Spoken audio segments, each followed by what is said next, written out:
My name's Angelo, and welcome to We Want Picks. This is the only channel dedicated to UFC fight picks and DraftKings lineups run by MMA insiders and professional fighters. Every week, I join Dan Kramer and Nick Newell, two longtime professional fighters that have fought at the highest levels on the planet, as well as Jacob Lyons, a skinny kid from Indiana. So join us every single week for our full fight card breakdowns, our individual fight card breakdowns, our betting guide, and our DraftKings lineups. We have a big week with UFC 262 and a big promotion from Monkey Knife Fight. If you didn't watch my individual video breaking that down, let me walk you through it. This week, Monkey Knife Fight is giving anybody who plays $20 or more a free $10 if Jacob's lock of the week wins. So lots of pressure on Jacob this week. So all again, on you, Jacob. Lots of pressure. You're going to owe a lot of people money if you get this wrong. So again, this week, go into Monkey Knife Fight. Go to playmkf.com/wewantpicks. Deposit money using promo code WWP. They'll instantly match that money, give you free money. Take that free money, play $20 worth on some of the lines that we're about to walk through for you. And then you win triple. And if Jacob's lock of the week wins, when it wins, you'll wake up Sunday morning with 10 more free dollars. UFC 262. It is not the most star-studded card, but I promise you there are a ton of awesome fights on this card. And let's get right into it. Let's talk about Sean Soriano versus Christos Giagos in a short notice fight. So short notice that DraftKings didn't release prices yet. Monkey Knife Fight doesn't have significant strike lines yet, but we have a full breakdown for you.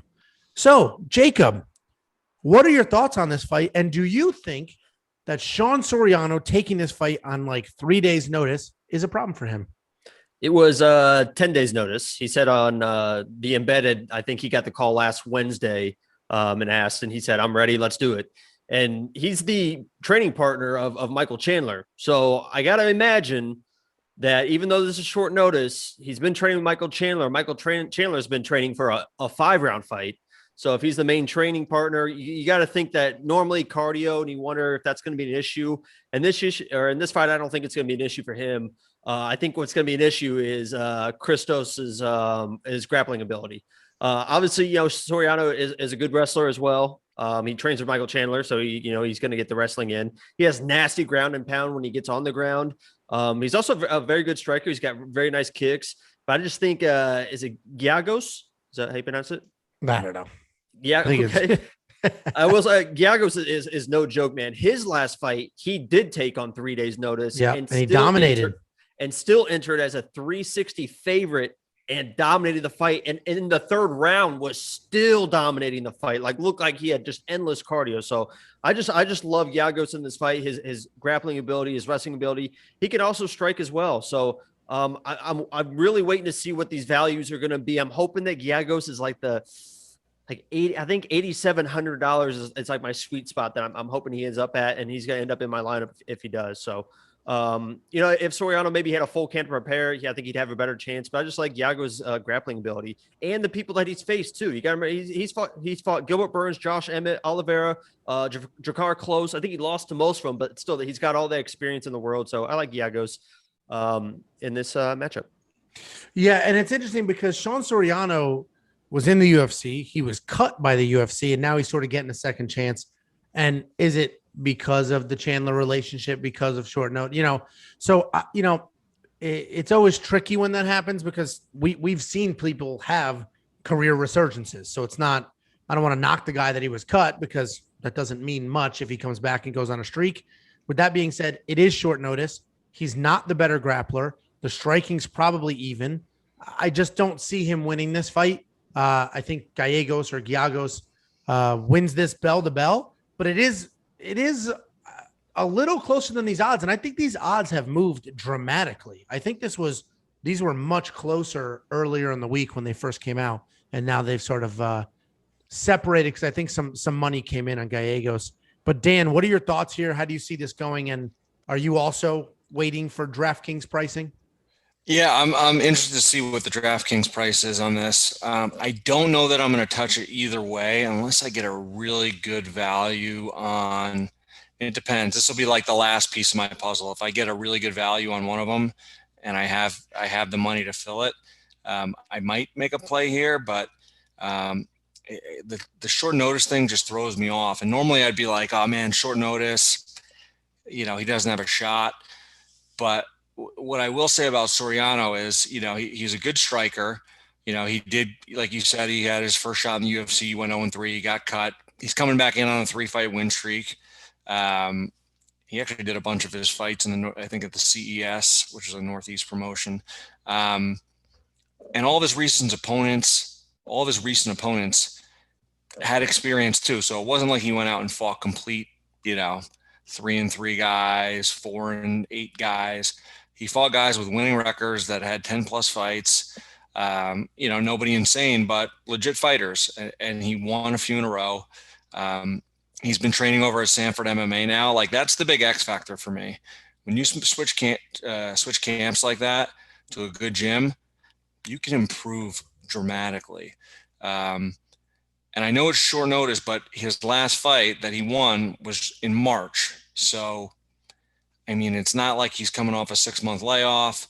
You got to figure nowadays, if you're fighting and you're wanting to get back to the UFC, you stay in shape after fights. You don't let your guard completely down. So I wouldn't be surprised if we're going to see a tougher Sean Soriano than people think in this one. I did also read that he was a Rhode Island state champion wrestler in high school. So almost as good as Arkansas wrestling, Jacob, but it is Rhode Island. So you got to note that he's got some wrestling experience. But in watching tape on Giagos, I believe he still trains at Black House. He was supposed to fight, I think his original opponent was Joel Alvarez, but Alvarez pulled out. He's 3-2 in the UFC. Won his last fight against Carlton Minus via decision. That was the fight you were talking about, Jacob, where he went bell to bell and looked like he had previously had cardio issues in his career.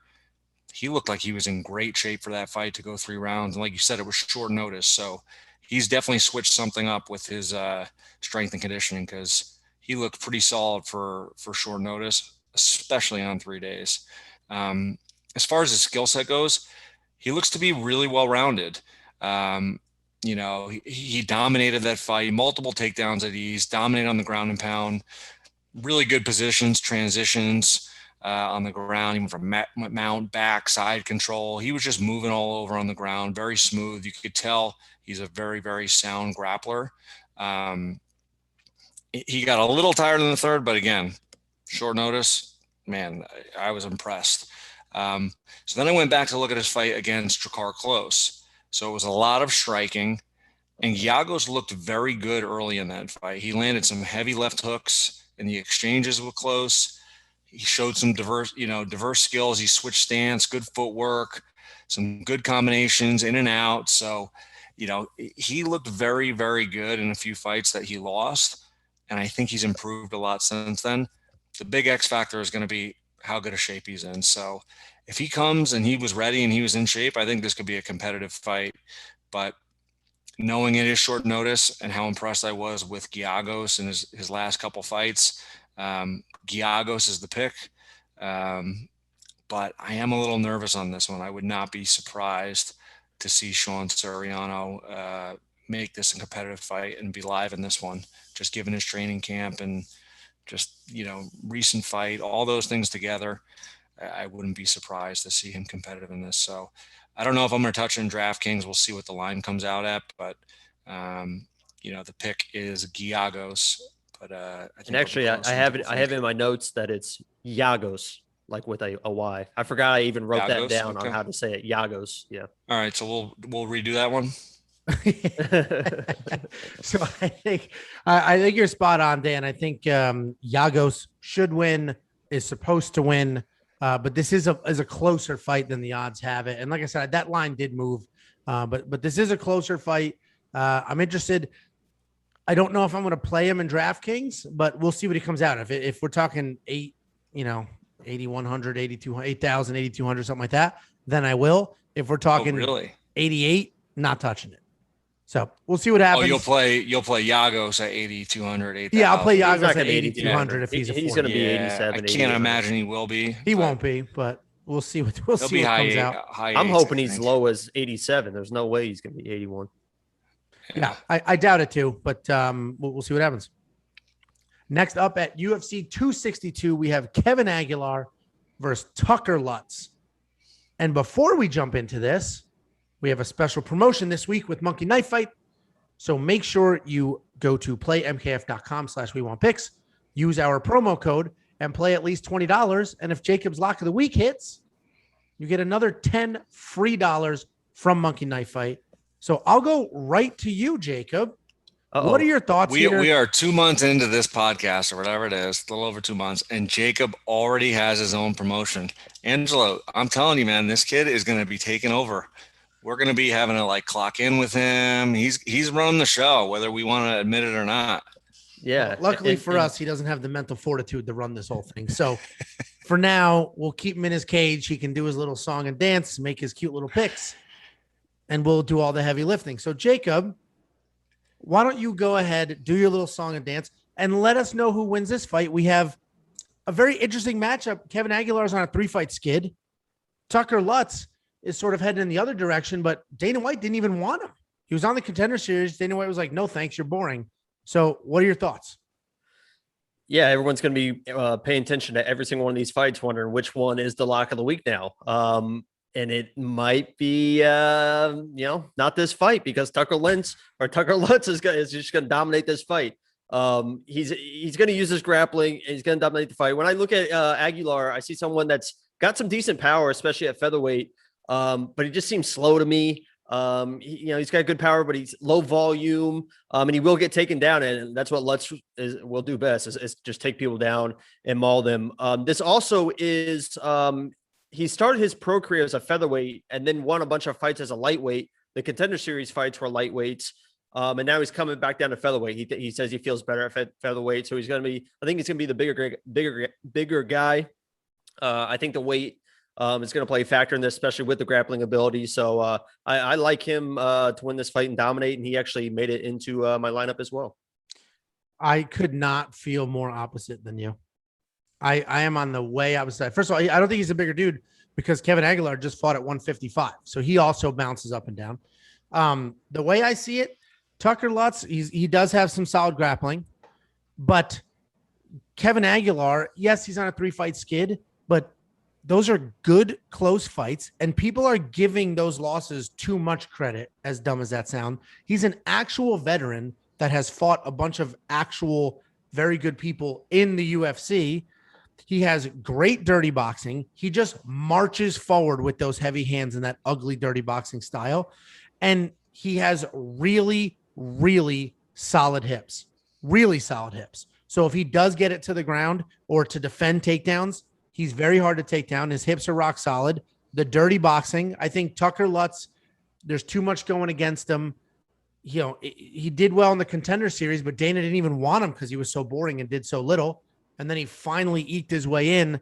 I think Tucker Lutz will be something, but I think right out of the gate, to get somebody with the experience and the toughness of Kevin Aguilar right out of the gate, first fight in the UFC, is probably a problem. So I think Kevin Aguilar wins this fight. And if Tucker does win, it's definitely not a beating. You think Kevin Aguilar has good takedown defense? That's your...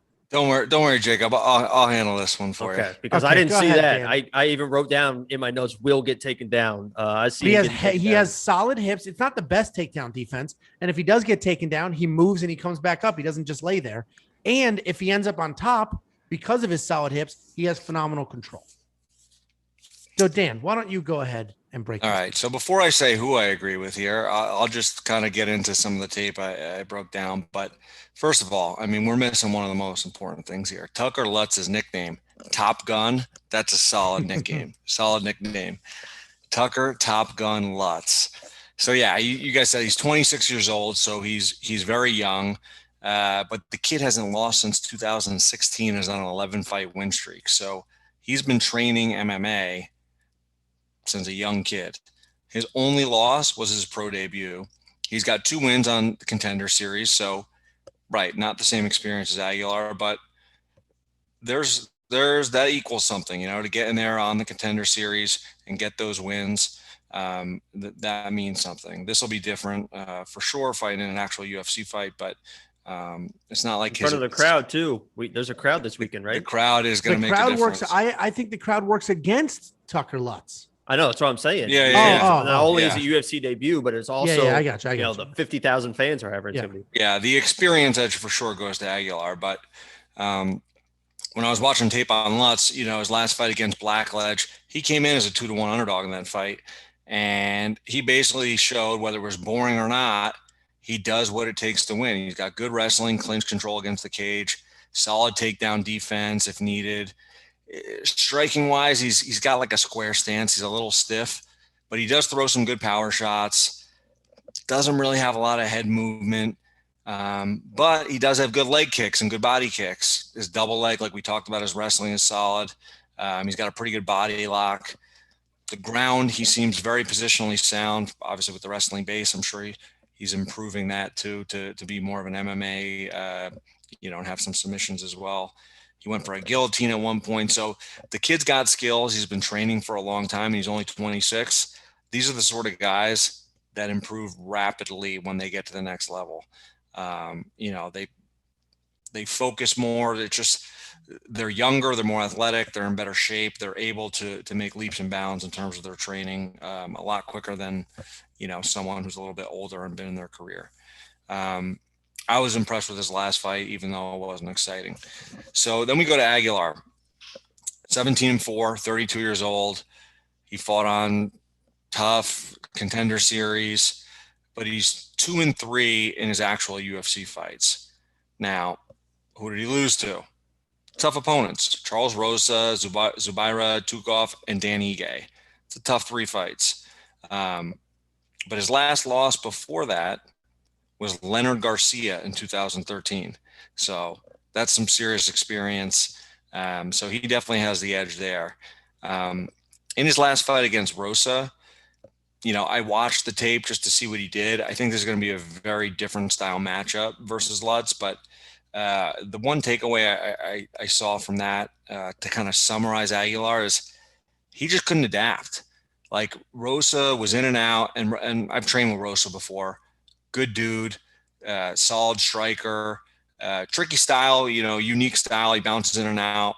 But like Aguilar, at this stage in his career, 32 years old, that many fights, like, he did not adapt at all.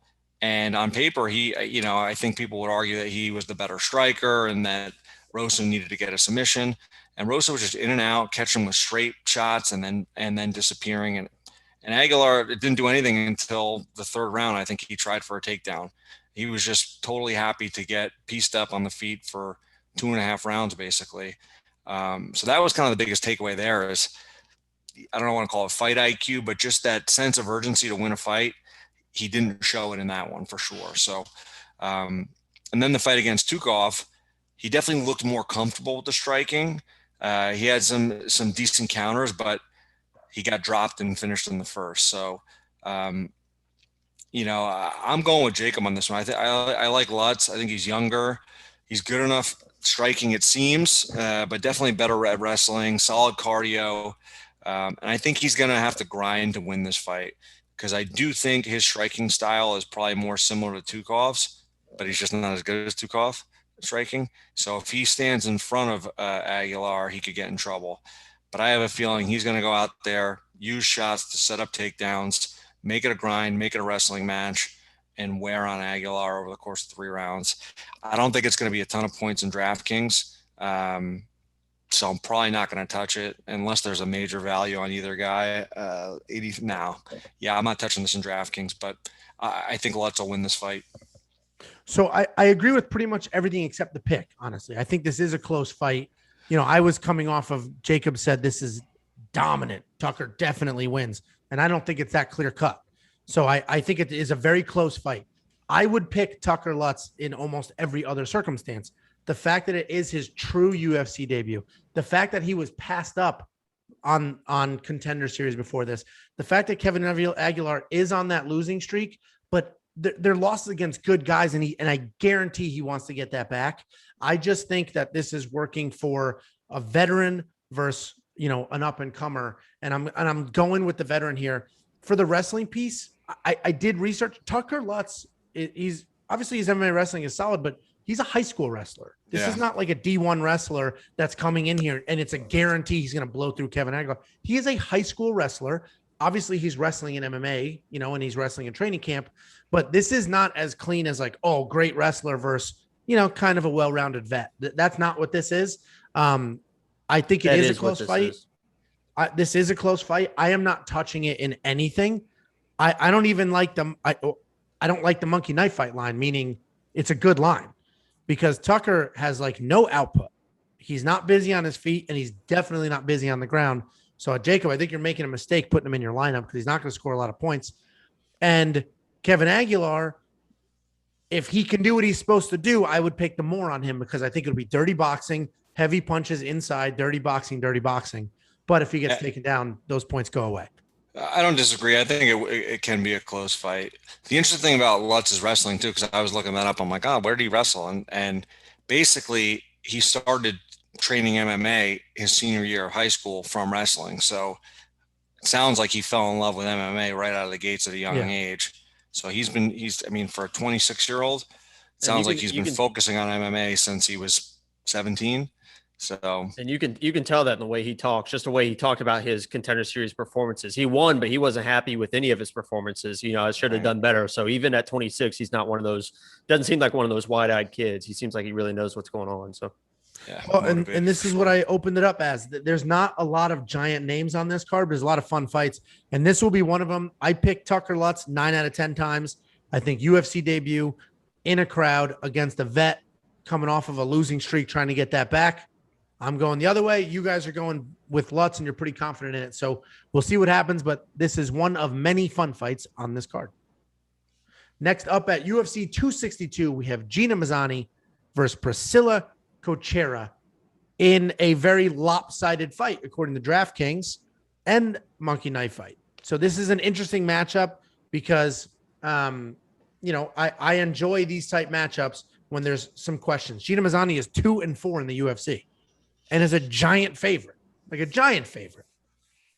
then we have Cachoeira, who has tons of pressure, throws big punches. She's coming off of a knockout win, and she's this giant underdog who they're not really giving a shot. So, Jacob, what are your thoughts here? I know we texted a little bit, and you were just not feeling. For context here, Gina Mazany is the most expensive person in DraftKings and has a losing record in the UFC.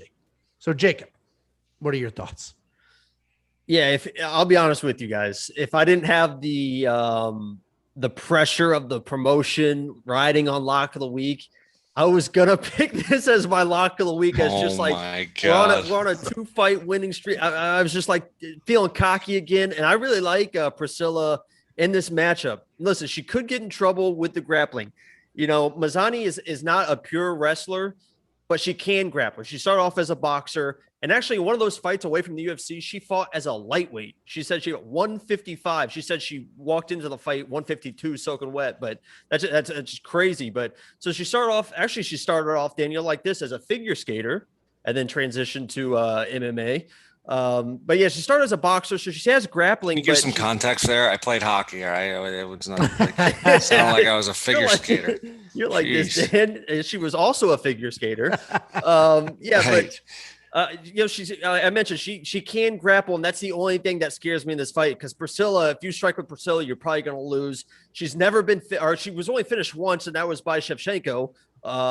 So that's not a bad way to get it one loss. But this is $6,900. I think that's already incredible value in this fight if she cannot get taken down. Because she could spend the whole match on her back. So if she finds a way to not get taken down, I think she can win this fight.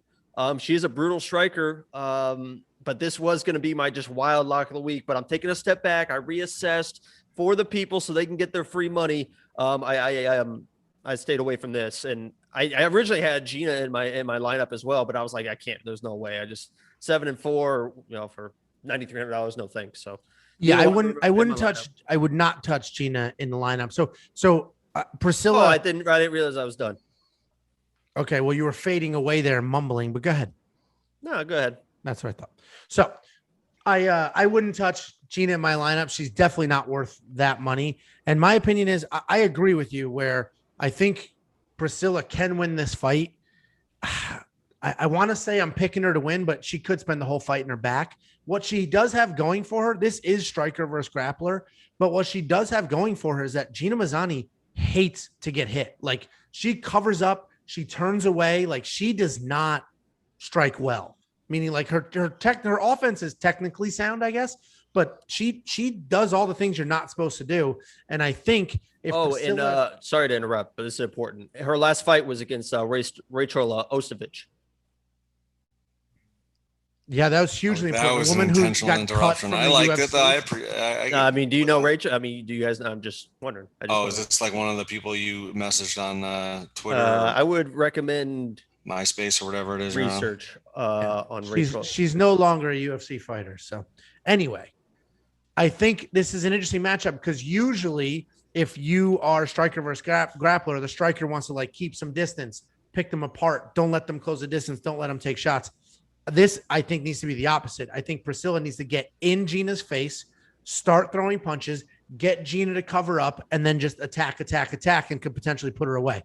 If she does give her space and does give her too much time, Gina's going to, latch onto something and take Priscilla down. Priscilla's takedown defense is not good. When she's on the ground, she does nothing. So it's close. I'm very curious to see what happens. I'm not touching it. I will play the monkey knife fight line. I'm going more Priscilla, less Gina, because I think she will come forward. She will attack. And I think Gina, even if she gets it to the ground, isn't crazy busy. So that less I'm pretty confident with. But Dan, what are your thoughts here? How do you see it going? Yeah, this is one of those fights I'm not touching at all. Like I looked for a way to find the value in the $6,900 for Priscilla, but I mean, there is a chance that she could throw one big punch, come out aggressive, throw a punch, end up on her back and not get another punch. I mean, I'm not saying that Mazany's a dominant wrestler, but I mean, her last fight, she wrestled to win that fight. She did what she needed to do. If Priscilla has worked on her takedown defense and could defend a few, yeah, this could be a problematic fight, but her style has not shown that she can do that or cares to do that. So I think Mazany's the favorite. I think she's going to wrestle. She's going to take her down, probably win a decision. I don't know that there's going to be a ton of points.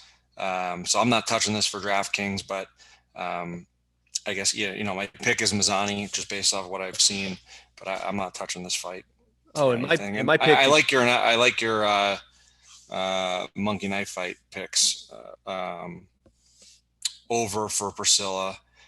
I mean, she's got to get 28.5 sometime throughout the fight, I would think. Yeah, because I imagine even if she gets taken down in 5 seconds in the first round, the second will start on its feet and she just knows I got to throw. Right.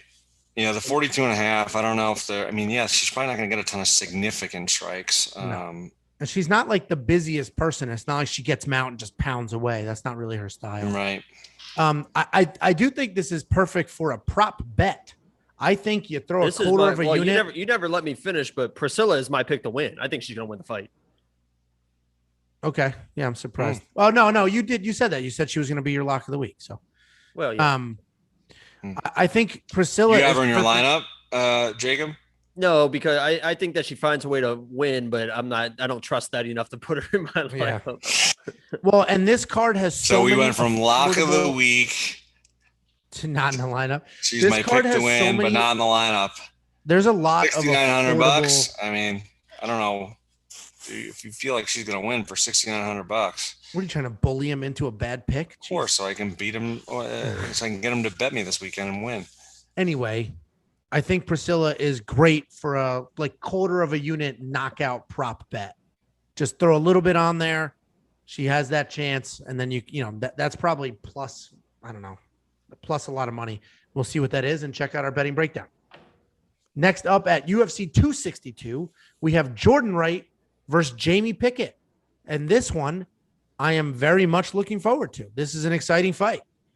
Jordan Wright has a 100% finish rate. Never seen a decision, ever.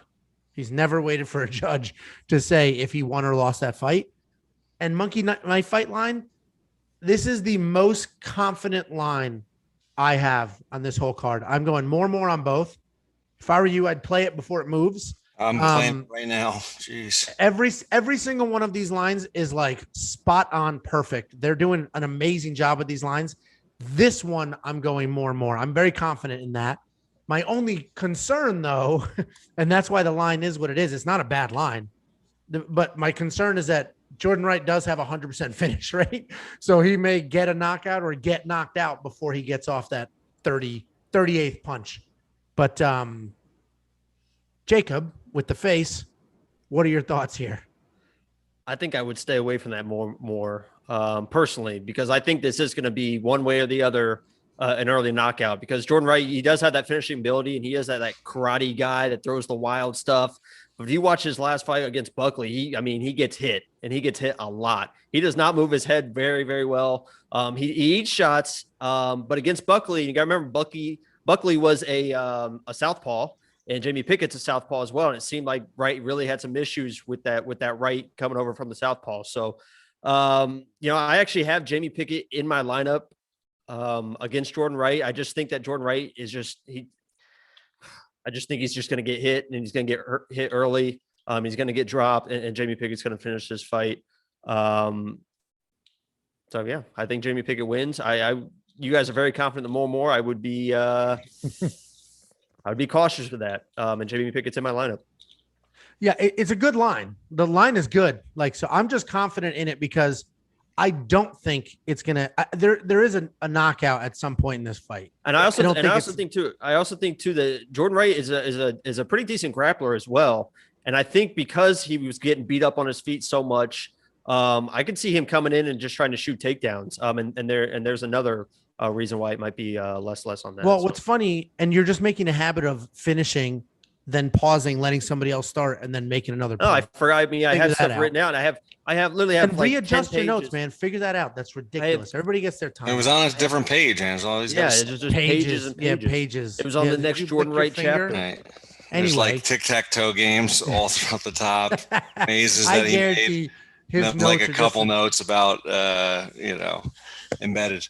Yeah, it's hand drawn. He's got boobs on 10 there. out of He's got 13 the lock three of the lines week. with the I S, do more all that research crap. than anyone. 10 out of 13 lock of the week. I do more research and better research than anybody. I'm not even going to get into the accounting of the lock of the week because I don't want people to lose faith in this week's Monkey Knife Fight promotion. Stay tuned because this lock of the week is a guarantee this week. Really guaranteed. I hope so for everybody's I know sake. where you're going with it. So stay tuned for the lock of the week because this week Monkey Knife Fight is giving anybody, any We Want Picks fan, anybody that used the link at the bottom of this screen and signed up for Monkey Knife Fight, anybody who plays $20 on any of these lines, they will give you $10 free when you wake up on Sunday if Jacob's Lock of the Week wins. So sign up at playmkf.com/WeWantPicks. Use our promo code WWP to get some free money. Take that free money, play one of these lines, and get even more free money. And if you don't, send Jacob a Venmo request for that $10 free because he owes it to you. We'll send everyone his Venmo name. My thought, yeah. Big Red D. My thoughts here, I think that Jamie Pickett is very tough. He's very durable. He's also my pick. So you're spot on there, Jacob. I agree with pretty much everything you said. My issue with Jordan Wright, you mentioned he could wrestle. He is a good grappler, but he doesn't really look to wrestle, right? Like he ends up in grappling exchanges and he does well there, but I don't think he initiates offensive wrestling takedowns. That's not really his thing. I don't see him going for that here. But I think I'm confident in the more. I think Jamie Pickett wins. And this is the type of fight I didn't check out the betting odds yet, but I would definitely, because technically either one of these dudes can knock each other out. I'm going with a does not go to decision prop bet or a doesn't start the third round type prop bet, depending what those odds are. Because I will say this is a pick 'em, but I do think Jamie is the pick because he's just, honestly, at the end of the day, he's just more durable. So, Dan, what are your thoughts?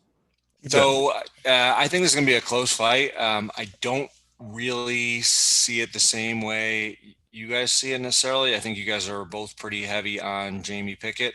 I actually am giving the slight edge to Jordan Wright in this one. So watching tape on both of them, Pickett, he's 1-1 on Contender Series, 0-1 in the UFC. He lost his last fight to Nchukwi. That was in December. He tried to fight a distance fight, but Nchukwi just pressured him and he couldn't deal with it. He did get a takedown on the cage at one point, so he may have a little bit of wrestling, but I think that was just because he was getting beat up on the feet. Overall, he just couldn't deal with the style and the pressure of Nchukwi in that fight. This is going to be a totally different matchup. Jordan Wright is also a striker with kind of more of a karate style. You mentioned it. He lost his last fight to Joaquin Buckley. I think that's also a very different fight than Jamie Pickett is. Jordan Wright, his style is, he throws decent kicks to the body and head. He does have KO power. He's got decent good fundamentals in striking techniques, but he does keep his hands low in that kind of karate stance. And in that fight against Buckley, he was trying to use his karate footwork to evade, but he's just not fast enough to really do that against a guy like Buckley. You got to be pretty quick and pretty good with the footwork to avoid a guy coming at you that hard and that fast. So he did get knocked out in the first round of that fight. Prior to that, though, he won 11 fights. And interestingly, 5 of his fights were knockouts, wins, and 5 were submissions. So I forget which one of you guys said that. Wouldn't be surprised to see Jordan Wright. Yeah, wouldn't be surprised to see Jordan Wright go for a takedown. So this is what has me leaning towards Jordan Wright. Forget all the tape. It's a close fight on tape. He trains at Jackson Wink, right? They are known for game plans. They are known for putting together a solid foundation to beat a certain fighter. Given their stylistic matchups and them both being long fighters and fighting long, I still give the slight edge to Wright there. I think he's just a little bit better of a striker, maybe a little bit more technical. Pickett's just a little bit more athletic, but overall very similar styles and skill sets. I'm literally just giving the edge to Wright based on him training at Jackson Wink, and I wouldn't be surprised if he mixed in some takedowns. So that's kind of what I'm thinking. I don't think Jamie Pickett really had the power, at least, he didn't show it against Nchukwi. He did have him hurt in the third round, but I think that was more just kind of like a clean 1-2. It wasn't like a devastating power shot. So I'm picking Jordan Wright. I don't think I'm going to put this in my DraftKings for $8,100, but I'm still moving a few pieces around. But my pick is Jordan Wright, and I'm going to go with over on this. The only concern with that, honestly, is if Wright gets a knockout. I don't think Pickett will do it. Yeah, I mean, I definitely nothing you said is wrong. This is a pick 'em. I was leaning towards Jamie Pickett. Literally, I think he's just tougher. At the end of the day, I just think he's tougher. He has more stay power. I think he'd be harder to put away. Jordan Wright does get hit, but that's literally the only reason. I'm not confident enough in that to put Jamie Pickett in my lineup.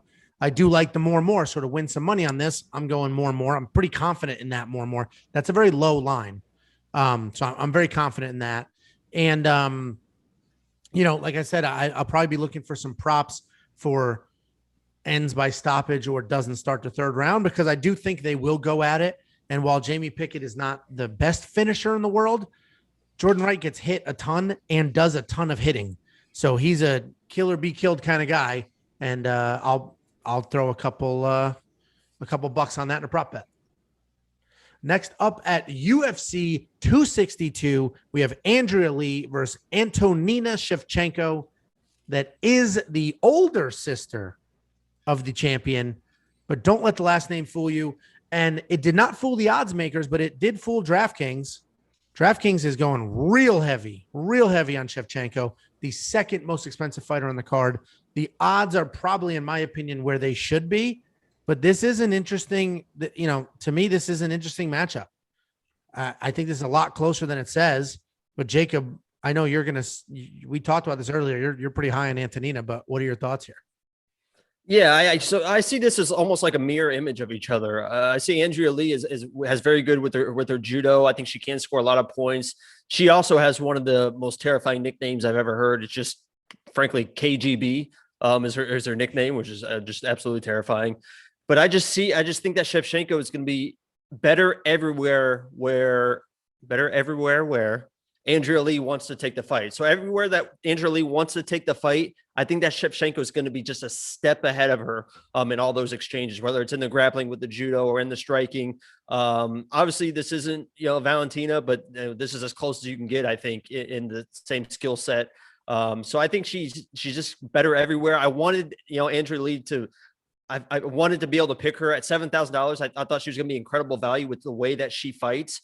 But the way that Shevchenko can just mirror everything she does a little bit better.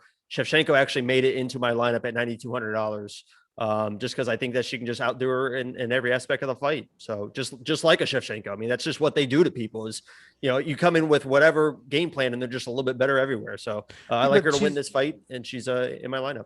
She's definitely not better at grappling, and Shevchenko's takedown defense is horrible, like actually horrible. Not even just like kind great, of. I mean, that's what Shevchenko does. I mean, her sister Valentina does the same thing. Where if you get on them, they just judo through you and up on top. Her judo is incredible. I don't know, Jacob. If you saw the Chukagian fight, she got taken down so easily and just over and over again on the ground. But I'll get to it. Sorry to cut you off. No, go ahead. I'm gonna end up picking the same way as you, Jacob. But I do want to actually, I want to get a little bit more tape on Andrea Lee's wrestling because I think that could be a huge problem for Shevchenko. But I didn't really see wrestling as much. Yeah. I saw more throws than anything. Yeah, I got to get some more tape in later this week. But yeah, the throws, I mean, here's the bottom line, right? Okay, Shevchenko fought Chukagian. She got surprised with a game plan of pure wrestling out of somebody who I don't think shot a takedown in any fight prior to that, and she got smoked. She got exposed. I'm willing to bet that the Shevchenko sisters, hearing how hard they train, their life is MMA, they travel together, like they are well-prepared fighters. I don't think she's going to let that happen again, and I'm sure she's doing everything she can in training to prevent that. So that's kind of the one thing that has me like, all right, even if Andrea Lee comes out here trying to wrestle, Shevchenko's not going to let that happen again. Shevchenko's definitely the better striker. She trains with her sister Valentina, obviously, so she's getting high level round striking. So I just think, assuming she's improved the wrestling defense, I think this is her fight to win. I think she pieces her up on the feet. And I think if Andrea Lee does go for takedowns, again, big assumption, but I think Shevchenko will be ready this time. And I think she's probably going to score a good amount of points in DraftKings from striking. But man, $9,200 is a lot for somebody who is not almost a lock for a finish. So I don't think I'm going to touch her in DraftKings, although I could see her scoring a bunch of points. Yeah, it's tricky, and I didn't want to imply that I think Andrea Lee's going to win. My point was that Andrea Lee has a clear path to victory. Like, it's there. So we're making assumptions that because of her last name and her family that she's fixed those giant grappling holes, but she has giant holes. Like, she gets taken down very easily. So that's my concern. $9,200 is a ton of money. And I put her in my lineup, and then I took her out of my lineup, and then I put her in my lineup, and then I took her out of my lineup. And it's just so funny because if she didn't have a price on her, I feel like the $9,200, it's what is like in the back of my mind saying she's such a huge favorite. You got to put her in your lineup. So it messes with me. Andrea Lee will not win the striking exchanges. She's not the better fighter all around, but she is definitely the better grappler. And that is her path to victory. She must know that. So I agree with you where Antonina must know that grappling was a hole, or, she got taken down pretty easily by Chukagian, who, to your point, is a striker. And then Chukagian had a good game plan and executed that game plan and dominated. So if Andrea Lee is like, oh, I'm a striker too, I also can wrestle, I also can have a good game plan, I could dominate this fight if I want. That's what makes me nervous. So Antonina has bounced in and out of my lineup 10 times. I'm not touching it. I get all choked up. I'm not touching it. And this strike line is very tricky. Very tricky. So if I have to pick this strike line, I'm going less on Andrea Lee. Lee higher. Yeah. I would go less on Lee, higher on Shevchenko is what I would do. But if Lee executes a wrestling game plan, then no. And Shevchenko's strike line is low because she's not typically high volume output. She just isn't. Neither is her sister.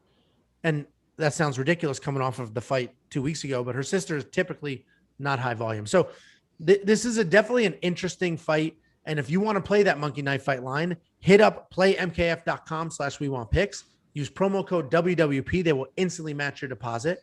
Then play $20 wherever you want. If you win, you triple your money. If Jacob hits his lock of the week, you triple your money and get $10 free put in your account. This is an interesting one. I don't know what I'm going to do with Shevchenko in my lineup, but we're all pretty sure she should win. Next up at UFC 262, we have Lando Vannata versus Mike Grundy. This to me is the most confident I am for any fight on this card. Better say the right name. I have Grundy in my lineup. I have Grundy in, I'm going to have him in some bets, and Grundy is my pick. Just an absolute animal chain wrestler who never stops, doesn't come up for air to breathe. These odds are perfect. I'll take these odds all day. And that DraftKings price, 5 points a takedown, nonstop takedowns. Jacob, I'll let you continue to clap, and I'll go to you, Dan. Why do you agree with me? I actually do agree with you. I think Grundy is going to win this. I think he's going to win via wrestling. I think his striking is not bad. He lost his last fight, but he's won 9 out of 10. So he's 1-1 in the UFC, but he's won a ton of fights recently. He's got a powerful right hand. He looked good. I mean, everyone talks about the wrestling, but his striking looked good against a very tough Narimani, who was a Cage Warriors champion. He dropped him and finished him in the second. So I think this is one of those guys that is a wrestler, knows he can wrestle, and is working very hard at improving his boxing and all of his other skill sets. So, think like Josh Koscheck back when he first started and was a pure wrestler, and all of a sudden he was knocking guys out. I think that's kind of a style that Mike Grundy's going to have. Lando Vannata, the only thing I'll say with Lando Vannata is this dude is wild, exciting. I mean, he's 3-5, 3-5-2 in the UFC. So he's won 3 of 10 fights in the UFC, and they still have him there. There's a reason for that. It's because he's exciting. He throws crazy stuff. And he's also hasn't had easy opponents. So, he had Tony Ferguson in his debut, Drakkar Klose, Mark Diakese, Bobby Green. So he's had a tough lineup of fights and the guys he lost to. So it's hard to count him out, really. He could come out crazy, land something big. He did fight Bobby Green to a draw too a few years back. So, I mean, he's been in there with good guys. He hasn't won, but he's been exciting and thrown some big stuff. So there's always that chance he lands something big. But I think Mike Grundy's going to just stay composed, mix it up, wait for the right, times to throw big shots, and then wrestle when the openings are there. I think he's going to dominate the fight. Anything other than a freak knockout from Vannata early, I think this is Grundy via unanimous decision beatdown. Yeah, and the only other thing I'll add for Vannata there is this is his first fight at 145, so he's coming down in weight. I imagine that will affect his cardio a bit, and defending takedowns, relentless takedowns is he'll probably gas, or if he doesn't gas, he'll definitely be a little more sluggish than he normally is. He typically comes out fast. He's a very fast starter, and normally, if I'm playing this Monkey Knife Fight line, I'd probably do the over or the more on Vannata because he does come out fast. He does have high volume. He is exciting. And I'm definitely going to do the more on Grundy because even with all the wrestling, he's going to throw heavy punches to set up the wrestling, and he's going to throw heavy punches on the ground. I don't know if Vannata is going to even have the opportunity to land more than 47.5. That's my problem there. This might be a less for Vannata, a more for Grundy. And I'm just relying on Grundy's wrestling to keep Vannata at a less. But Jacob, you also agreed. Do you have anything to add? I do. Yeah. Landon Vannata he's a pretty good wrestler on his own. He actually was going to wrestle D1 at Tennessee Chattanooga, but dropped out after a semester. So he's definitely got wrestling credentials as well. I don't think they're up to par at Mike Grundy. You know, he's a world champion, like Olympic level. Yeah. Tournaments like that. So it's not quite on that level, but I wouldn't be surprised if he stuffs a couple and gets some strikes in, because he does throw some wild stuff. And he mentioned that Tony Ferguson fight, his pro debut, he took on 2 weeks notice and should have won the fight. He had Tony, destroyed in the first round and just couldn't finish him. So that would have been just unbelievable. So he's got the talent.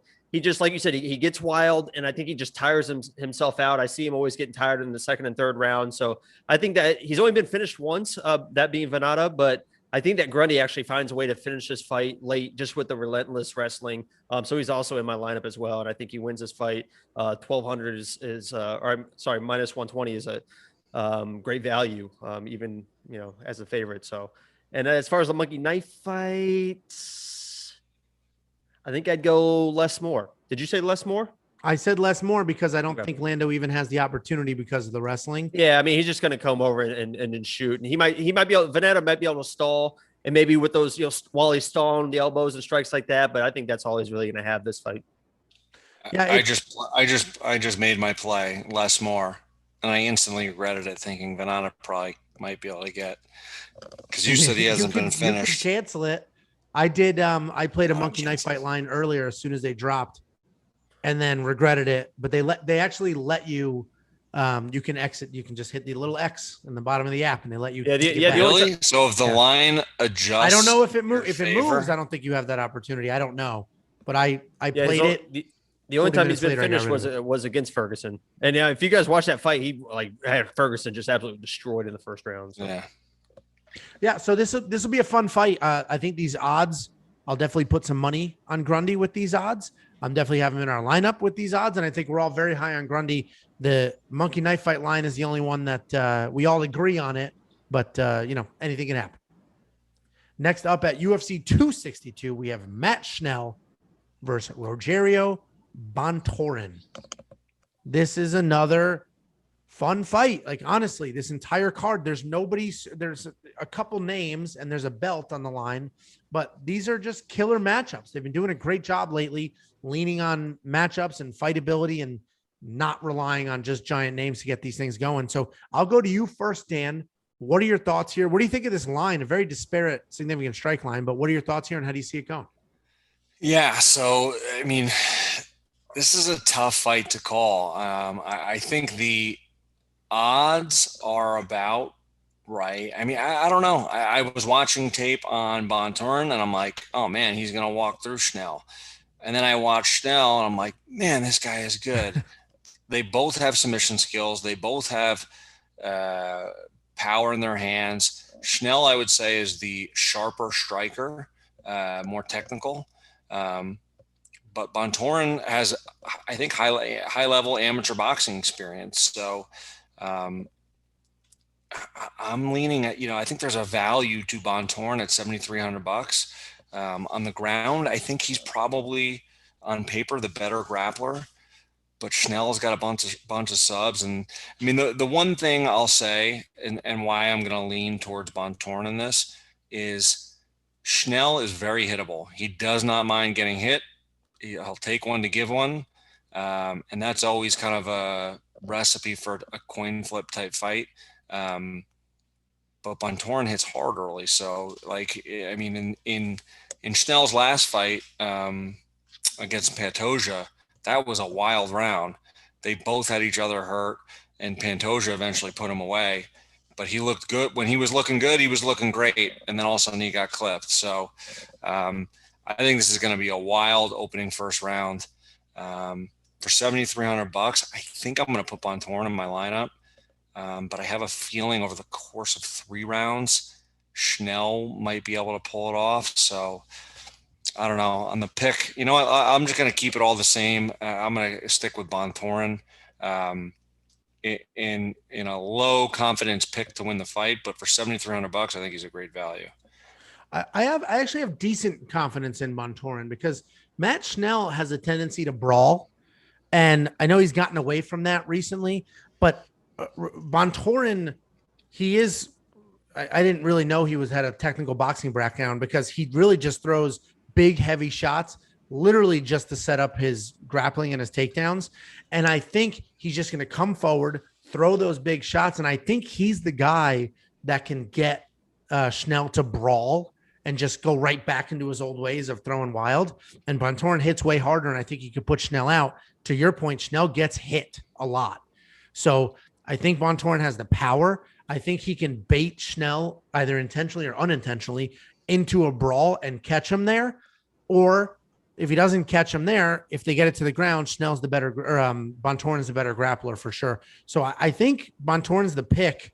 And it's mostly because Matt Schnell's willingness to get hit and sometimes unwillingness to, fight a technical fight and not just brawl it out. But Jacob, real quick before Jacob goes, because I know he's gonna have some great insight too. But the one thing that has me worried about Schnell, not worried because I'm picking Bontorin and putting him in DraftKings, but he uses his head work and his athleticism for defense. But guys who throw looping power shots like that, you gotta be Anderson Silva to do that over the course of 3 rounds. So, just that style of defense and plus the willingness to get hit, just feels like he's gonna get hit with a bomb. Yeah, and I'm kind of down on Schnell, but what he does have is he's fast as hell. He's insanely he's the favorite fast. of the fight. Look at -165. Yeah. So. Yeah, no, and he's fast as hell. And if Bontorin throws big looping punches that are a little slow to get there, and Schnell throws that really fast jab right in his face, that'll back him up and cause some problems. So this is not, I don't think this is like, they got it wrong. Bontorin is going to dominate this fight. But I do think Bontorin wins. I think he has more ways to win, obviously. I think he has more power. His jiu-jitsu is definitely better. So I think he has more ways to win. But it's not. Bontorin almost submitted Kai Kamaka their last fight. That fight was Joe Rogan. It wasn't Kamaka. It was Kai Kara-France. Kara-France, whatever. First name's Kai. He almost submitted Kai his last fight. And Rogan was doing it's over. It's under his chin. It's over. I know he does that a lot, but it looked like it was over for a minute. And then Kai Kara-France got up and just landed a bomb on him. So, but he was in big trouble early in that fight. Yeah, this is an interesting one. Jacob, why don't you go ahead and let us know your thoughts here? Dan and I both going with the underdog. Yeah, did you guys watch the MTV show Caged when Matt Schnell was on it? No. Okay. He was on that show. I remember that show. That show is. I remember Bully Beatdown. Oh, really? I remember Cage being on. I don't think I watched it, but I remember seeing it on from time to time. But he's from the MTV show Cage, and he's one of, I think, 2 people that ended up fighting professionally from that show. So there's your fun fact of the day. And I'm actually kind of glad that I stayed away from this fight for lock of the week because Bontorin was going to be my lock of the week, like my actual lock of the week, until I found a better lock of the week. But with you guys would have been on my side, that would have been very, very weird. I don't know if you guys have ever been on my side for lock of the week. Maybe once, maybe twice. I don't know what it. Usually you guys are complete opposite. Early on, before it came off the rails, we were with Clay Guida. Okay. So I was going to pick Bontorin. I still think he wins this fight. The only reason I stayed away from it was because I found someone a little bit better. And this is a little bit short notice for him. I think it's like 2 weeks notice, somewhere around there. So it's not like a true short notice, but it's still a little bit short notice for him. But I like his ability to get this to the ground, to dominate in the grappling. I don't see, like you said, Matt Schnell is very, very fast, but a lot of his strikes are just 1-2, 1-2, 1-2, just very quick stuff. I think Bontorin's got the power, got the grappling. So I like him to win this fight, as well. And he didn't quite make it into my lineup, because I have a different lock of the week. But I think it was a fight. The one thing I want to do on Bontorin throughout the week is watch some tape of all his, third rounds and just see where he's at cardio wise. I didn't see anything too alarming yet, but I really want to dig into just the third rounds of a few fights because I could see if Schnell does survive. He's got decent cardio and he's a crisp boxer, so that would be one of my only concerns. Yeah, it'll be a fun one. I mentioned it about 10 times already, but they're doing a great job with these matchups. and they're really bringing out these guys that you don't really know about, and then all of a sudden they're wildfire fights. Next up at UFC 262, we have Cachoeira Souza versus Andre Muniz in the battle of the Jiu-Jitsu Titans. Interesting. This is tricky. Very, very tricky for a lot of reasons. First of all, it's basically a pick 'em with the odds. DraftKings feels very differently. And the strike line is tricky. I was hoping before the strike line was released, I was like, oh, I'm going to hammer them more on both, because I thought they'd be like, oh, two grapplers. They're just going to grapple the entire time. But Souza's number is pretty high. So I think the play on the significant strike line is it's so hard with Souza. It's definitely more on Muniz. It's so hard with Souza. But before I jump into that, Dan, what are your thoughts here? Do you think they grapple, first of all? Do you think that either one of them even want to attempt that? Or do they strike? What do you think? Yeah, I think this is going to end up being, well, I mean, there's a few ways this fight could go. I think let's call it, for the sake of fun, that the grappling is a net neutral. I'm sure people argue both ways on that. Muniz being younger. I mean, they're both very, very good grapplers. Muniz has a ton of wins via submission. Cachoeira does as well. But the one thing I'll say where I think Cachoeira has a big edge is the power in his striking. I mean, Cachoeira has a bomb of a right hand. And from what I've seen in the tape on Muniz, he gets hit. His striking is still improving. And Cachoeira is, I mean, the guy's a legend, first of all, but he has experience. He's patient. He'll sit there and wait like Dan Henderson with that right hand ready to unload it. And when the time comes, I could see him landing a bomb. And I don't think Muniz is necessarily going to be able to get a takedown easily. I think Cachoeira could probably get takedowns easier than Muniz would. So I think Cachoeira can really control where this fight goes. I think a lot of people are counting him out because, you know, he's lost his last three. But, I mean, let's take a look at those losses. Jack Hermanson, current champion, split decision, and Kevin Holland, which I still think that Kevin Holland fight was a fluke. Like, that was literally going to a T what Cachoeira wanted to do. Took him down at will. Twice. Yeah. I mean, it was like, because I had Cachoeira in that in a couple bets. I think I had him in DraftKings. I was like, oh, this is. I knew I was going to get this right, and then all of a sudden, sour grapes, Dan. I mean, whatever. I mean, good for Holland, but I think we found out the truth in the next couple fights. If you don't land a Mortal Kombat punch from your knees or whatever the hell he did, it's probably not going to be good having no wrestling defense. So, anyways, I think Cachoeira is my pick in this. I like him. I was hoping he would end up being an underdog. I think the line might have shifted here. He might be an underdog now. So I think I'm going to put him in my lineup for the $8,500. I think he's got more ways to win. I think he's got more upside in his striking. I think people are counting him out because of his age and his three losses. It's dead even now. -110, -110, -115, -115. So, okay. Yeah, and Dan, you're 100% correct. Cachoeira, so I mentioned earlier in the Shevchenko breakdown, I kept falling into the trap. She'd be in my lineup. She'd be out of my lineup. When I would take her out, I'd put Cachoeira in because I think Cachoeira does have more ways to win this fight. I don't know Muniz's, actual grappling credentials. I know they're both phenomenal grapplers. They both have all sorts of different titles. I don't know how those actually stack up against each other, but functional MMA jiu-jitsu, you have to go with Cachoeira. And he's old and he's been put out completely unconscious, which is not great, especially at that age. But he does have power. Muniz also has power in his hands, though.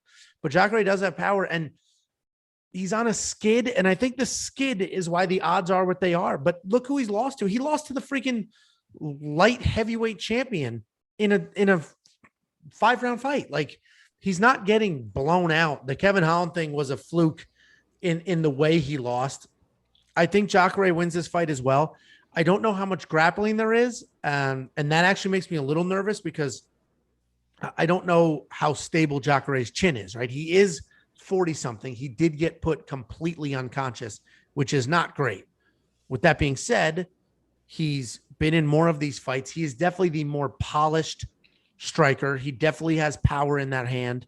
I just hope that, Andre's youth doesn't win Andre this fight, right? I hope just the gift of a young, healthy chin and the gift of unlimited cardio doesn't win this fight, because I do have Jacare in my lineup right now. I ditched Shevchenko. I have Jacare in there. 8,500 is a good price point, but I could have afforded more. So this is interesting. And if I have to play the line, I'm going to go more and more on both, but 48.5 is a lot. So Jacob, you nodded, you shook your head. I don't know what way you're going. What are your thoughts? I don't like this, guys, because we are agreeing like way too much. We've been all on the one side of way too many fights. So I almost want to pick Andre here just to pick him, because I agree with you guys. I think Jacare wins this fight. I don't think Andre is going to submit Jacare, and I don't think he's going to knock out Jacare. I think Jacare's, like you mentioned, he's got the power advantage, and he has power late too. I mean, he has third round power to where he's still coming, because he's not like a high volume striker. Like Dan was saying, he'll kind of sit on a punch and wait. So he has that power late. I think the only way that Andre can win this fight is with sheer like volume. I think he's just got to get in there and throw some strikes. I don't think either one of these guys want to be on the ground with the other one. I think this is going to be a striking match the entire time. So I think that Jacare wins this fight, either with his power or, just finds a way to just control the entire fight. If Andre comes forward and throws a bunch of strikes, he can win it on the scorecards, but I just don't see any other way for him to beat Jacare. So Jacare, I don't trust it enough to put him in my lineup, but I think he wins this fight. Yeah, it is interesting because Andre could just go out there and just grapple him immediately. He could say, I don't care who you are, and just grapple Jacare immediately. And like I said, I don't know the technical credentials, who is more credentialed and which tournament was more significant, because there's 10 million world championships out there. With that being said, Andre is busy on the ground. He's very busy when he gets into those grappling exchanges. Like his takedowns are not very good. He forces them because he's a strong dude. They're not very good, but he's busy. He's active on the ground. And Jacare is not as active. He's a threat at all times because of who he is, but that would be my fear is, like I said, the youth of Andre. And with that, just I don't care what his credentials are. I'm going right at it, and just go right at Jacare, immediately take him down, and just no fear for Jacare's grappling. And if that's the case, top is top. And yeah, he might not submit Jacare, but top is top. So I don't think he's gonna be able to take him down that easily, though. He's not. His takedowns are not good. That's right. His takedowns are not good. So I don't think he will either. But that's just a concern I have, is that if he wanted to take the grappling to Jacare because he's just not worried about it, that could be a problem, because he is very active once they hit the ground. So this is probably my most confident monkey knife fight. I think I really love the less more here, because like you said, Jacare doesn't throw a lot of volume, and I think Andre, for him to win the fight, I think he's going to have to throw volume. So I like the less more here. Yeah, I'm positive on the more, but yeah, the Jacare line is I think they did a great job with that. And if you want to play that line, go to playmkf.com/wewantpicks, use promo code WWP, and they will instantly match your deposit up to $100. If you deposit $100, you will have $200 5 seconds later. If you play one of these prop lines and win, you will triple that money. And then if Jacob's Lock of the Week wins this week, you'll have another $10. If you start with $100 real dollars out of your pocket, you could end up with $410 by playing just one of these lines. Next up at UFC 262, we have Shane Burgos versus Edson Barboza in a firefight. Just an absolute firefight. Before this significant strike line was dropped, this is going to be awesome. I'm so excited for this fight. Before they screwed me again on this significant strike line, though, because before it dropped, I'm like, I'm hammering the more. And then Shane Burgos is 76.5, which is such a high number, but he might do it. That's real tricky. But Shane Burgos charges forward, throws 10 million strikes. Edson Barboza is like a counter striker who doesn't back up. So with some of the craziest kicks you'll ever see, either to somebody's head or to their legs, this is just such an awesome fight. So you can hear the excitement in my voice. Daniel, who do you think wins? And are you touching the DraftKings?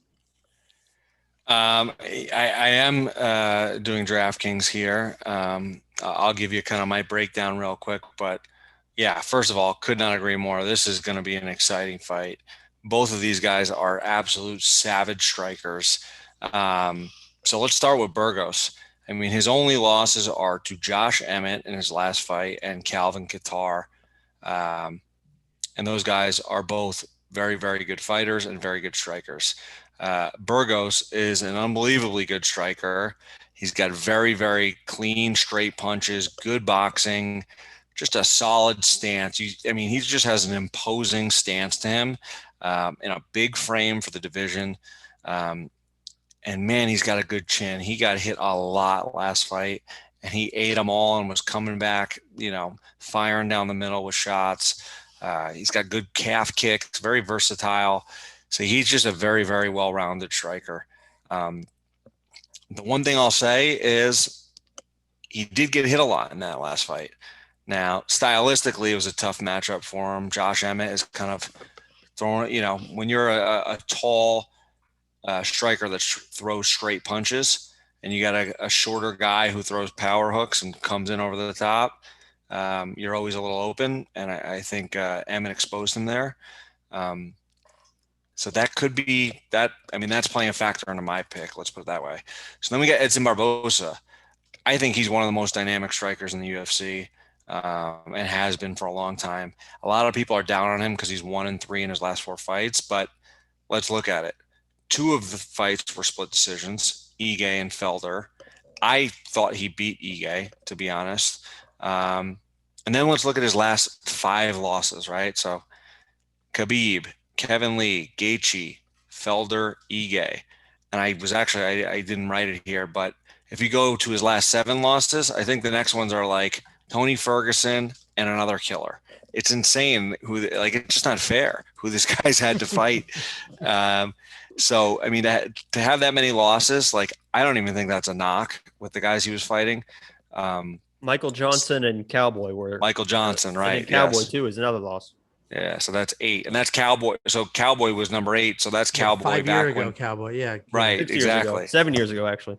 Right. So, I mean, his losses are literally to the top 10 of the division. So anyways, I just think Barboza, I think this is going to be a fight where we kind of see there's levels to this, right? Burgos is very good, but I think Barboza is next level in terms of his striking. So I think it's going to be a ton of points in DraftKings. I think Barboza, obviously we just talked about it, the more experience against higher level fighters. And I think he's going to find Burgos' chin multiple times in this fight. He might not put him away. So there's always a chance he could get clipped with a counter shot from Burgos, because Burgos does throw pretty nasty counter shots back.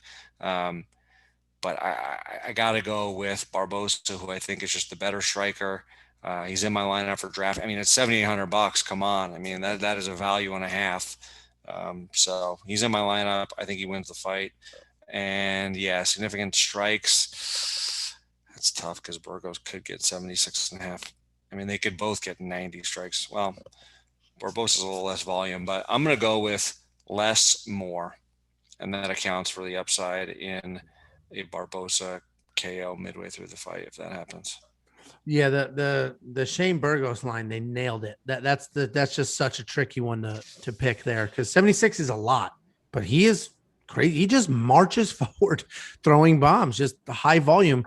So I'm sort of in the boat with you, but I just kept being like, Shane Burgos is going to win. Look at this dude. Look at the volume. Look what he does out there. He's going to win. The thing that makes me so nervous, though, is Edson Barboza. I actually think it's his leg kicks. I don't know if Edson Barboza, I don't think his counter striking will be as effective against Shane, because Shane has so much volume. I don't know if Barboza is going to have enough time to counter strike every single one of those. But I do think if he throws in those nasty, they're not even just leg kicks. He completely turns his hip over and just leans into him and just destroys people's legs. And if he does that, Shane Burgos isn't going to be able to move forward the way he does. He'll slow down significantly second round comes around and his volume is going to be cut in half because of those leg kicks in the first round. So this is super tricky. I actually don't have either one in DraftKings because I agree with you. They'll both probably score really well. I'm just not confident enough in who's going to win. Like I'm leaning towards Shane Burgos because, his volume is insane. And Barboza is older and has been in some wars, and that's got to wear on him. This fight's at 145 pounds. I don't know how he made 155 pounds. And now he's coming all the way down to 145. That's got to suck something out of your chin. It's got to suck a little bit out of your, out of your cardio. So he fought 3 rounds against Dan Ige in a war. I know. But that can't last forever. Like, it's crazy. Like, it's just so tricky. I'm not playing it in DraftKings because there's so many unknowns. I'm leaning towards Shane Burgos, but only because I'm just waiting for Barboza to like fall off the cliff. All right. Like, you can't be in those wars for 10 years and then not turn in the cowboy, right? Like, eventually it's Barboza's 5-fight skid and that's it. Just like Cowboy's in right now. So Barboza's 35, by the way. Just he is older, but it's what's Cowboy? 38, 39? I don't know, but they have it's the careers were similar. Fought killers, would strike like crazy all the time. So either way, and my point is, to me, this is so close to pick that I don't know if I'm comfortable with either one in DraftKings. But I guess if you need the room, Edson Barboza is a great pick for DraftKings because there will be volume and he's cheap. But I don't need the room, so I'm not going to put him in my lineup because I'm not confident enough that he's going to win. But it's a great fight, great lines. Jacob, what are your thoughts? I love Shane Burgos. Love the guy. Listen, he's from the Bronx, man. I'm from the Bronx. Angelo, you're from the Bronx. We're all from the Bronx. I'm Bronx. You're from the Bronx, Jacob? I'm New York tough, man. There's nobody tougher than me. I'm from the Bronx. You must have gotten bullied so bad growing up. Yeah. If he was from New York, he wouldn't have all these mental breakdowns he constantly has off camera. All right. So that's just a pure lie. All right. That's good to know. When it comes down to New York tough, though, it definitely is not me, but it definitely is Shane, because this guy, there's nobody tougher than him. He's a definition of take one to give one. That guy will just sit down on punches and keep coming forward if he gets hit. He was going to be, when I saw on this card, I was like, please be the underdog because I want to make you the lock of the week just because it would be exciting. Obviously, he's not the underdog. It's even odds with DraftKings $8,400. There's no way I could make him lock of the week and get away with it. So he wasn't the lock of the week, but I like him to win this fight. And Angelo, I actually agree with you completely. There's going to come a point where Barboza is going to lose a step. And I think it's going to be this fight where you see that he kind of lost a step. I don't think he's going to have the same KO power he used to have. He's always going to have those kicks, but without the power coming from his hands, I think that Shane Burgos, gets in the pocket, gets in his face and really does well in this fight. So I have Shane Burgos winning this fight. With the money, he was in my lineup, but then he was out of my lineup. But if something drops, I'm going to look to put him back into my lineup because I'm that high on Shane Burgos. Jacob, I love that breakdown. And now I have Cachoeira in my lineup at $8,400. And now I'm like, does Shane Burgos score more points than Cachoeira? And he might. One thing I'll say about Burgos, the thing that scares me the most about Burgos is his chin. Like I think he's going to get outclassed a little bit early on. Like Barboza is skilled enough to use his footwork, I think, to stay away from kind of the walking zombie. Burgos. That chin see New York winners, man. New York winners, baby. God, nobody tougher. Nobody tougher. It's not even good. It's not good. And he's from Indiana. You and I are the ones from Connecticut. At least nobody tougher than New York, baby. We run this place, baby. Oh my God. Now he's talking like Jay-Z in a New York accent. That's exactly what that sounded like. Right. Now, the thing that scares me the most is Burgos' chin because he could get pieced up. And it could be like a highlight reel fight for Barboza, and he just walks forward and lands a straight right hand that just floors Barboza. I don't think that'll happen. Barboza trains at ATT, so he's going to have a game plan. He's going to be well prepared. Like I said, I think he's one of the best strikers, one of the most versatile, dynamic strikers in the sport. 100%. And behind Jose Aldo, the best leg kicks you'll ever see. Yeah.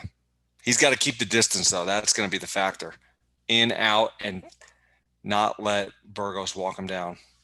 Yeah, it's like literally if Burgos starts marching forward, plant your left leg, launch the right leg at his legs, and then circle out and just do it over and over until Shane can't walk forward anymore. Burgos has good kicks, too, so I imagine he's going to be able to check. He He's going to be pretty good at checking him as well. So, well, this is the most exciting fight on the entire card, honestly. This or the main event, but this is a great fight. So I'm looking forward to it. Next up at UFC 262, we have another New Yorker, Jacob. We have Caitlin Chikagian versus Viviane Araújo. I agree with pretty much everything on this screen. I think Caitlin Chikagian is really tough. She works really hard. She's sort of, I want to say solid basics, right? Nothing flashy, nothing over the top, but very solid and comfortable and does what she's supposed to do when she does it well. With that being said, Araújo looks for the finish. She's crazy athletic. She's fast. She has conditioning. And she's the better striker. But I don't know. I think the experience of Chikagian can be an issue here. And when I say experience, don't look at the records because they're somewhat similar. I'm talking about high level experience. I think the experience of Chikagian might be a little too much for Viviane. That's why I agree with the odds here. But this is an interesting matchup. They fight somewhat similarly, but Araujo's faster, more athletic, and has a little more power. But Jacob, what are your thoughts? Can you remind me what the promo is this week? Oh boy. So this week with Monkey Knife Fight, they will give you $10 free if you play $20 on any one of these prop lines, any one. So go to playmkf.com/wewantpicks. Use promo code WWP. They'll instantly match your first deposit. Then take that free instant match money, put it on any one of these strike lines that we walk you through. And if you win, and if Jacob's lock of the week wins, you'll triple your money and you'll get $10 free. So Jacob. And if Jacob doesn't hit the lock of the week, we will send you all his address and his Venmo, and then he has the choice. That's not going to happen, Dan. That's not going to happen. $10. That's not going to happen. Him a visit. That's not going to happen. I have no idea, none, how Caitlin wins this fight. I have no idea how Caitlin wins this fight. Viviane is she's just better everywhere. It's great. She's a dominant striker. She's going to get in her face. She's probably going to knock her out, and she's got grappling in her back pocket. I mean, she's a fantastic grappler and doesn't even need to use her grappling. If she wants to use it and submit her, she'll do that. If she wants to win the striking, she'll do that. Caitlin hasn't finished anyone in like 4 years, has like 12 decisions out of 15. She's not going to be able to go to decision against Viviane. I just don't know how she wins this fight. She would have to win by decision, but I just think the volume is there with Araujo that she's just going to come forward, be in her face. And this is the lock of the week. And you guys are welcome for the free $10 because this is an easy pick. The easiest lock of the week I've had, I think, to date. Honestly, I think to date. I have no idea how Caitlin wins this fight. None. Listen, I have Viviane. I have a spreadsheet. When we go through these, I have a spreadsheet of all the fighters, all my notes, and then I have columns of each of us and who we pick. I have a check mark next to Viviane. She's my pick. But Caitlin Chikagian, Viviane has cardio issues, which is a problem. Caitlin Chikagian has experience and zero cardio issues and no problem completely changing who she is as a fighter to win a fight. That's what makes me nervous for you and for everybody's $10. But I have Araujo on my spreadsheet for my pick. Welcome.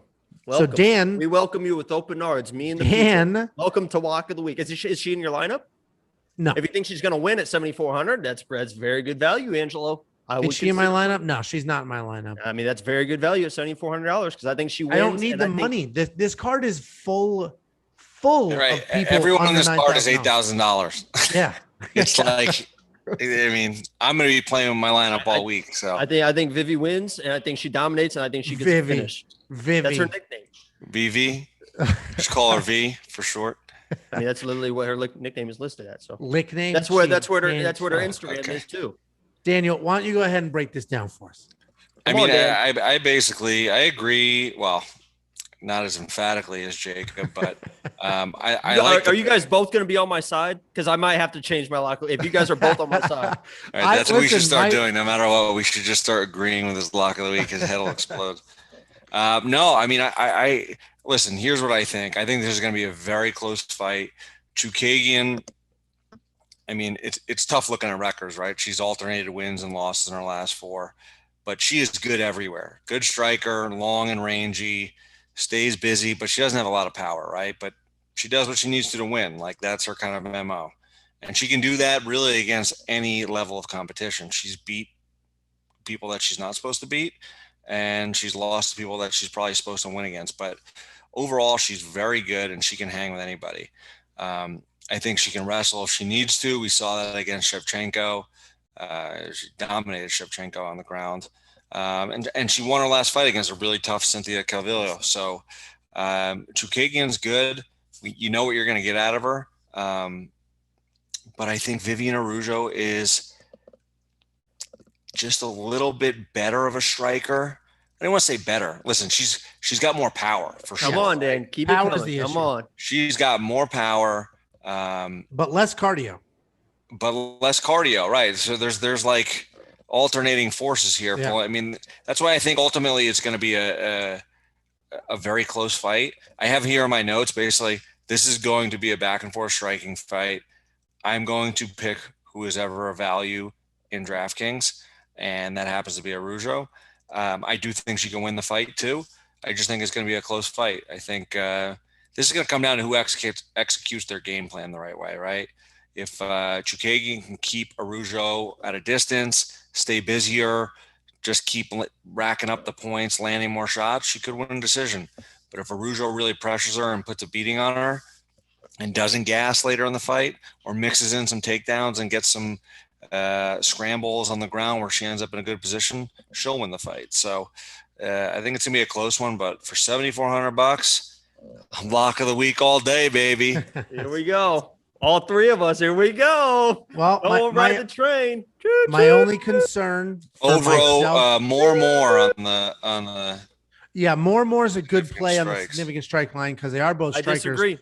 The only thing that could I honestly think that Vivi's going to come in and use her grappling and dominate on the ground and could submit her. It's so funny because I have my notes are Caitlin's path to victory is to grapple. And Araújo was a brown belt before she even started training MMA. That's what I was saying. Vivian's the black belt, but you know how it is, man. The belt doesn't matter. And I don't think Caitlin, like, she's not going to win if she's grappling off her back. I'm talking about use her striking, wrestle offense on top, heavy hips. She's going to Renzo Gracie's in the city. Like, she's not a bum on the ground. And I don't think she's going to get submitted. So that's what makes me nervous is Caitlin is definitely has the higher fight IQ just from experience, definitely has the better cardio, and has the better wrestling. And I disagree with the fight IQ too, because Vivi, when you watch her fight, she knows when she's winning striking to keep striking. She knows when she's losing exchanging to use her grappling. It just seems like she always knows where she is in the fight. And that's what kind of pushed me over the edge, that it wasn't just like someone that's just running forward and I think she's going to run forward. She knows how to play in and out. She knows how to use her grappling and she knows when to use it and at the right time. And that's what put me over the edge and made me think that there's no way. I don't think that Caitlin can win this fight. Well, I swore to myself after, I think it was last week where, I mean, I thought I won the bets I made, but lost a few close, questionable decisions, we'll say. And I swore, I'm like, you know what? I am not betting on any close fights anymore unless I have the person with the better cardio. And I'm already breaking what I said. So I think Araújo is going to win. Chookagian does have the better cardio, but I still think Araújo is a little bit better. Well, this is a fun one. We all are relying on Jacob for that free $10, baby. You're welcome for the 10. I actually only broke it because Jacob made it the lock of the week. I was like, I can't go against the lock of the week. So well, and just to put it in every week, what do you mean you can't go? You guys go against the lock of the week every now week. Other people's money. Yeah, it's been hurting my wallet. I mean, to be honest, I've won 10 of 13. Oh, I know. That's what I just said. I don't want to get into hurting my wallet. I don't want to get into Angelo makes it feel better though at the end of the night when he Venmos me. But it's 10 free dollars, literally free money. You get free money twice. Go to playmkf.com/wewantpicks. Make a deposit. Let's say you deposit $100. They will give you another $100. So now you have $200. You take the free 100. You play it. Let's say on this line, you're going to go more. You hit it. Then you win more. You now have $400, and Jacob's lock of the week hits. And you wake up tomorrow and you have $410, or Sunday, you have $410. You only deposited 100 and you didn't even use it. So sign up, play a line, win some free money. And like Dan said, if Jacob misses this loss of the week and Chikagian wins, we will give you Jacob's phone number and you can text, call, request Venmo, do what you want to do. I would love that. He owes you money. Yeah, he would love that. Anyway, we'll give his address. Next up at UFC 262, we have the new co-main event of the evening. We have Tony Ferguson versus Beneil Dariush, in two guys whose trajectories are in the opposite direction. Tony Ferguson went from everybody thought was going to be the champion of the world to two-fight skid to Beneil Dariush, who just looks unstoppable lately. This is a real tricky fight. Real tricky. The only thing I know is I like the more on both of these if Tony Ferguson fights like how Tony Ferguson fights. I don't know if he'll ever be himself after that Justin Gaethje fight, but Daniel, what are your thoughts?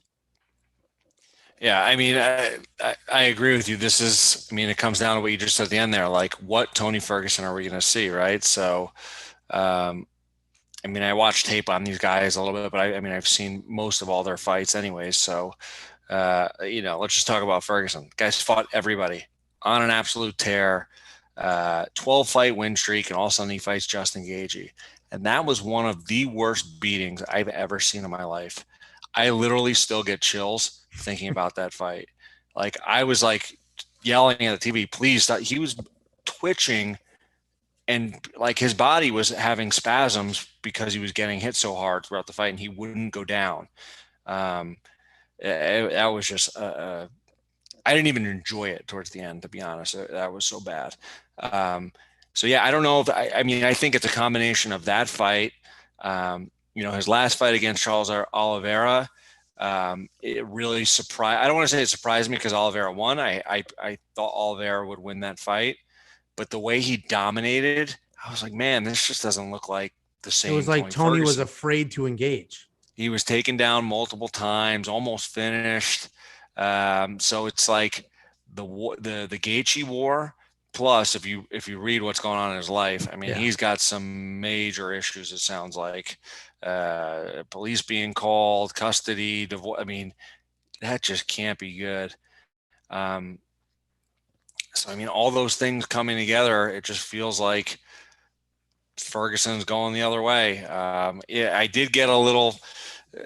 Somebody told me before the Oliveira fight that, hey, don't bet on Tony Ferguson. He's been drinking every day and just is an absolute train wreck right now. And I bet on Oliveira. I was going to bet on Oliveira anyways, but I went heavier on Oliveira after hearing that. And it paid off. So who knows? Has he turned his life around? Is he still drinking and dealing with all this stuff at home? I don't know. So it's a tough one to call. But I know if the old Tony Ferguson shows up, this is going to be a scrap. So too many variables, too many unknowns here. But then you look at Dariush, and like you said, the guy's on a tear. He's on a 6-fight win streak. He's beaten a lot of tough opponents. He's looked very good. I will say, though, it's funny, like his style, he never looks like, oh, man, this guy's going to be the next champion. He just has a steady pace and skills that work. He's gotten in trouble a couple fights, but he stays in them. He's got that steady pace. He's got power in his hands, good wrestling. He doesn't look like an incredibly gifted or talented guy, but always wins. And I love fighters like that. I love guys that aren't the freak athletes, but they just manage to outwork people and win. So I got to go with Dariush, knowing kind of what's going on with Tony and what we've seen lately, but I don't know. Could be an interesting fight if the old Tony Ferguson shows up. I think there's definitely value on him at $7,600. And I would say if Dariush wasn't going to wrestle so much, I would probably put him in my lineup just because I don't care who you're fighting. If it was going to be a striking fight, Tony Ferguson's not going down, and for $7,600, you're going to get points out of him. But he could get out wrestled and just pinned down for 3 rounds, and I don't know that I want to bet on him if that could happen. So Dariush is the pick, not touching it for DraftKings. And on the significant strikes, I'm going to go with less more and assume Dariush gets his wrestling in, lands some ground and pound, and Tony Ferguson doesn't get off the shots. That's the assumption I'm making, and Dariush is in my lineup because wrestling scores a ton of points in DraftKings. You get 5 points for the takedown. You get control time now. Oh, I do have Dariush in my lineup. Sorry. Okay, that whole spiel. I'm not touching it. I'm not touching it. I was thinking about the Tony Ferguson. Well, I bet you were 100 times. So I don't know. He's in there right now. I just checked. But yeah, no, I have Dariush in my lineup. I just think Tony Ferguson, that's it, man. Listen, I'm one of the very few people who thought Tony Ferguson was overrated during his wild win streak. I would say to Jacob all the time, I'm like, Tony Ferguson's like a mid-tier fighter that is just somehow hitting this streak. You said that about Max Holloway too. I did say that about Max Holloway, but how'd that work out for you? Yeah. Guy landed 7,000 strikes against Calvin Kattar, who they were saying was the best boxer in the division. Yeah, but before that, the 3 fights before that. Yeah, but he beat Alex twice. I just think, I've always thought Tony Ferguson was a little bit overrated. He gets by on his just pure toughness and just he's an actual crazy person. And he does crazy, tricky things.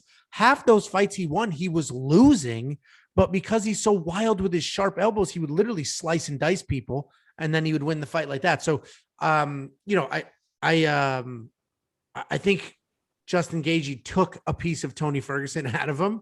I think it sent him on a downward spiral, both personally and professionally. And I think this just continues that streak. I have Dariush. I think at this point in their careers, I don't even know how old Tony Ferguson is, but just wear and tear.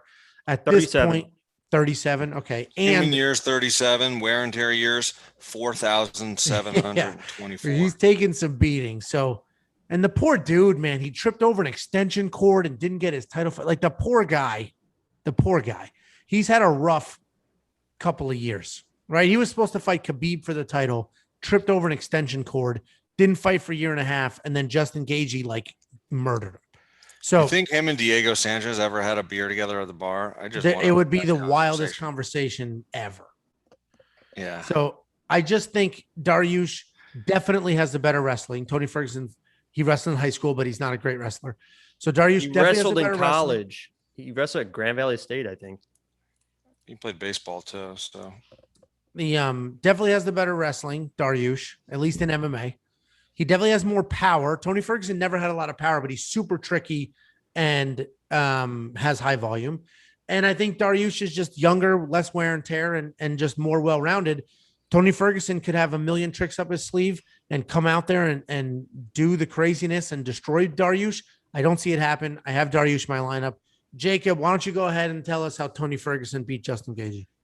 Yeah, Tony Ferguson was the 2006 National Collegiate Wrestling Association National Wrestling Champion, 165-pound division in college. So he definitely has wrestling credentials. He didn't. Yeah, then what's interesting? So I'm 100% wrong, but he doesn't use it ever. Right. It is very interesting. And he gets taken down. It's not even he'll use it in scrambles and stuff to get in certain positions. But yeah, he does get taken down. That's why it doesn't seem like he's a very good wrestler, even though he has all those credentials. He's even got the wrestling tattoo, I think, on the USA leg, whatever. He wrestled at Muskegon Community College. It says Google. I don't know if that's right or not. But. It's a Grand Valley State. I said it's Grand Valley State. Central Michigan, then transferred to Grand Valley State. But anyway. Tony Ferguson, if he had 10 more seconds in that Justin Gaethje fight, he wins the fight. He dropped Justin Gaethje at the end of the second round with a wild upcut. Like you said, one of those wild strikes. He caught Gaethje. Gaethje just absolutely folded right at the bell. He was going to win that fight, but he also did just get the absolute crap beat out of him the rest of the fight. And I agree, Angelo. It seems like every fight that he's won, he's losing. We mentioned that what was it, the Vannata fight. Vannata's on this card. I mentioned that fight early where Vannata had him absolutely destroyed and beaten the first round. Tony ended up getting a submission win in the second round. So as tough as Tony is, he finds a way to win fights when he's the tougher guy, right? He finds a way to out tough his opponents. And this is going to be one of the first times where he comes face to face with someone that's just as tough as he is. And I don't think he's going to be able to out tough Dariush. I think he has all the skills to be able to beat Dariush, but when it comes to toughness, I don't think he's going to be able to out tough Dariush. And Dariush is a little bit better in the grappling. So I think I agree with you guys. I think Dariush wins this fight, but I don't think it's going to be. I'm not confident enough to put Dariush in my lineup for sure, because Tony is just weird and wild enough to do wild stuff and do what Tony does. But I think that Beneil should win the fight. And fun fact, Beneil, I saw him on the embedded. That man sweats more than I've ever. I thought it looked like he was unhealthy how much he was sweating. He told his wife, I'm going to get on the treadmill and just do a light run. It was a hotel treadmill, just shorts and a t-shirt. And it looked like somebody was just pouring a bottle of water over his head for like a half an hour. I've never seen sweat like that in my life. Has nothing to do with anything. Just thought I'd throw it in there. Dariush wins the fight. Jacob's research. I mean, he watches Embedded. I almost, what's funny? I'm actually jealous. I wish I could watch Embedded all day. I really do. What's funny is I almost was going to try and spin that into he sweats so much, so I don't think Tony's going to be able to submit him because he's going to be too sweaty. Oh my but God. I stayed away from that. Would have been a reach. I mean, you got to do things like that. Imagine he slips out of a submission. Jacob would be showing the clip, replaying himself talking about the sweat for the next 2 weeks.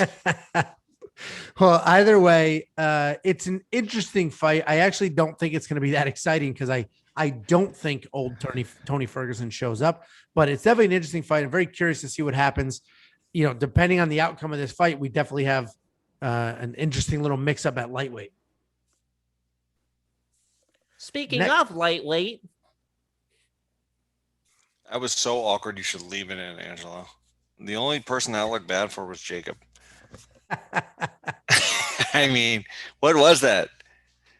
Where did that come from? I thought that's what he was going to lead with, so I was just trying to beat him to the punch. You were mimicking Angelo's voice? Yeah, speaking of lightweight, we've got a fun and if you lightweight did beat me to the punch, then what? You would have been like, well, let me explain to you what actually happened. You did a weird voice and just caused a moment of silence where we just kind of looked at you like, what was that about?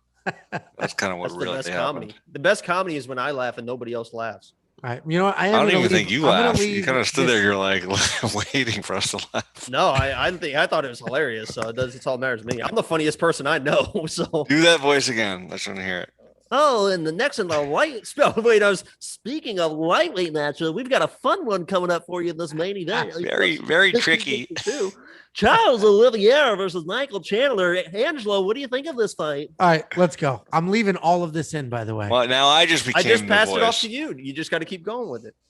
Next up at UFC 262, we have Charles Oliveira versus Michael Chandler for the lightweight title of the world. Very, very interesting fight. I've followed most of Michael Chandler's career in Bellator, so when he came over, I wasn't surprised he won. I didn't think he'd win the way he did. And Michael Chandler's been in some wars, and I'm waiting for his chin to give out, and it hasn't. This is a very interesting fight. Oliveira is a killer. Michael Chandler is not as technical as Oliveira, but also a killer and has wrestling. I do love the significant strike line. You gotta Charles Oliveira. No, it's Oliveira. Is it Oliveira? I've been calling him Charles Oliveira. He trains ATT. I call him Oliveira. Everyone I know calls him Oliveira. Maybe you're technically right. I mean, that's why there's an E. George. Oliveira. Well, you're going to feel real stupid when you go back to the gym. Well, I mean, everyone else is going to feel stupid too because they all call him Oliveira. This is like the George Jorge conversation all over again. Well, that's another one where I know it's Jorge, but I know a lot of people call him George too. Well, either way, the only thing I'm very, very confident in right now is the significant strike line. I went more on both. I would recommend the same. Both of these guys are super tough. I don't see either one of them getting put away early. 45.5 strikes, significant strikes. I see that getting landed by the third round, second round maybe. So I went more on both. I'm very confident in that. And if you want to play that line, go to playmkf.com/wewantpicks. Use promo code WWP. And if Jacob's Lock of the Week hits, you'll get an extra $10 free just because Monkey Knife Fight loves us and they love you. So you got to go back and find out who the Lock of the Week was. It could be right now. Well, hopefully they're watching in consecutive order. So Jacob, we'll see. Since you're talking, who do you think wins? And do you think this is as close as I do, or is this pretty one-sided for you? Man, I've gone back and forth and back and forth. Michael Chandler was in my lineup. I think he just comes in and dominates this fight.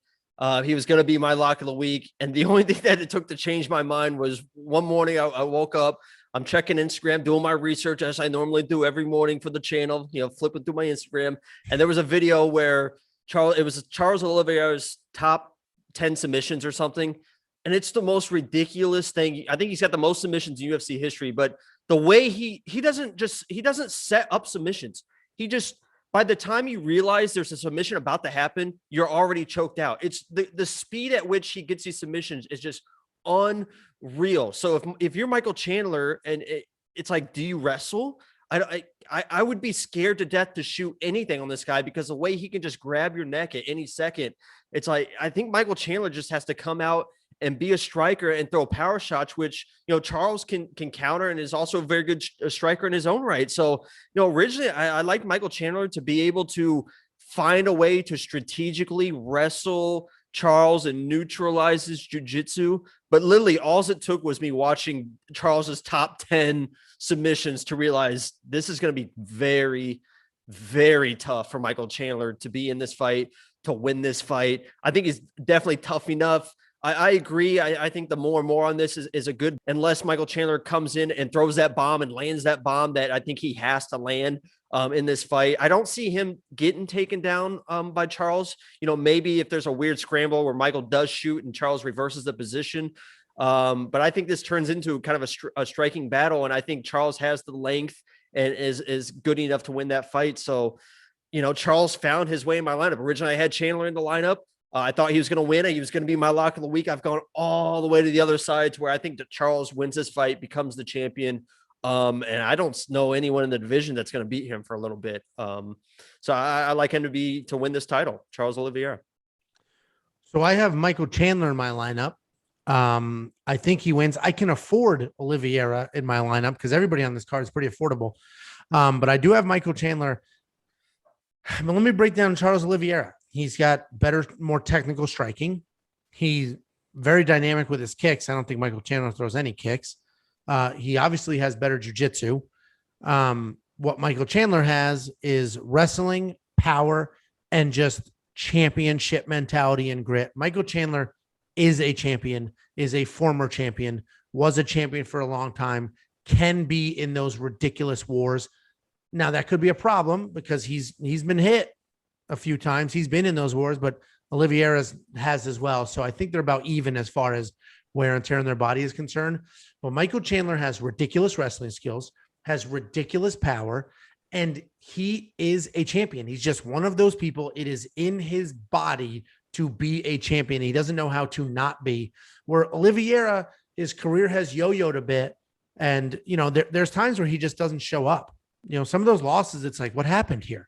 Where Michael Chandler's really never had those times. He's been beat, but he never got beat because he just looked like crap and didn't show up. He got beat in a drag him out war. He got beat because he wasn't the better fighter and then won the rematch or whatever it was. So I think Michael Chandler's wrestling poses more of a threat than Charles Oliveira's striking.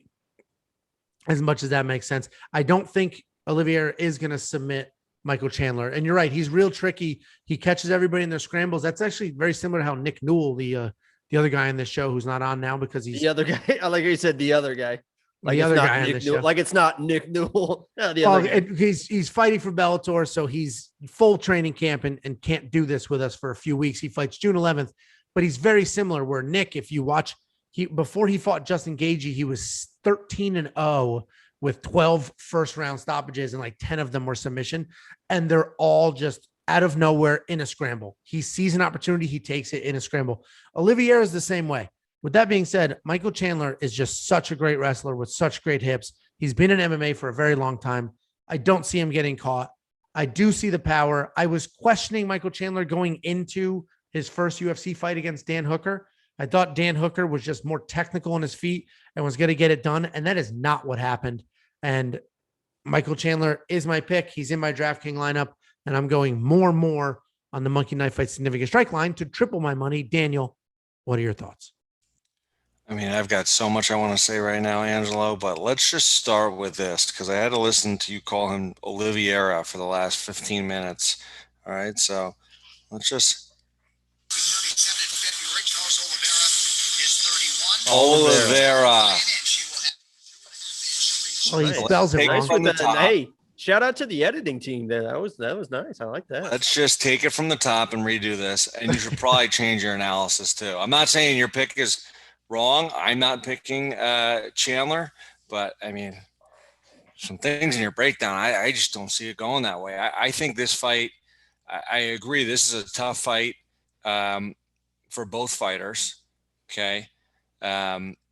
Chandler, he made me a lot of money the last time when he made his UFC debut because everybody was against him. I bet him for inside the distance. I bet him to win. I hit a bunch of props. I made a ton of money off Chandler in his debut. So I hate to see him go up against my boy Oliveira because, again, this is not going to be a one-way beatdown for either guy, I don't think. But I think Oliveira is going to get it done. So the other thing too, in your breakdown, you said he looked bad in some of his fights. You mean the ones that were prior to his 9-fight winning streak? Yeah, that was 4 years ago. He looks great. I said in the past, there's been times where he just didn't show up, and he has. Of course, when he fought his brother when he was 8 years old, he probably lost a fight maybe. Okay. When I was a kid, I lost fight. When I was a kid, I lost fights to my sister. I would dominate her right now. Those are well documented on previous episodes. I know you would definitely take it now. What do you think the odds would be, you versus your sister? I would be at least 150. 150. Minus 150. Okay, I'll give you that. Anyways, all right. So just breaking down the two fighters. So Oliveira, 9-fight win streak, absolute tear. I think. I know some people who know the sport very well that think he is the best submission artist in all of MMA, UFC. Like he is that good on the ground. He's got in his 9-fight win streak. They're all finishes too, except for guess who? Tony Ferguson, of course, the guy who's unfinishable. So great jiu-jitsu, unbelievable jiu-jitsu, all that good stuff. He's a very diverse striker, and he's been improving his striking every fight. You can see it. He's starting to get more diverse, throwing different things, landing, staying in guys' faces. So I tried to, watching tape. I've seen all his fights, but I wanted to find a fight where he fought a wrestler with power. So Kevin Lee was kind of the most recent, closest fight to kind of look at. Not that it's the exact same style as Chandler, but whatever. We'll call it similar for the sake of argument. So Oliveira looked very, very good striking, was not afraid to trade with Lee, which I don't know if that's a good thing, to be honest. But the entire first round was grappling. Which I think in this fight worked in his benefit because it took the power out of Lee for the second. So I think Oliveira has a huge advantage of being able to shoot a bad takedown, end up on his back or on the guard or just on the ground somewhere. And A, he's still dangerous. And B, it takes all that explosion out of Chandler in the first round. So I don't know what he's going to do, but honestly, I would love to see him shoot some, call them bad takedowns, not get them. Just that first round, take the pop out of Chandler early because, man, that first few minutes of any fight, Michael Chandler can knock anybody out. It doesn't matter who you are. We saw it in his last fight. He's got a bomb of a right hand. So I just think Oliveira has got to figure out a way to extend this fight out of the first round where Chandler is that dangerous with his power.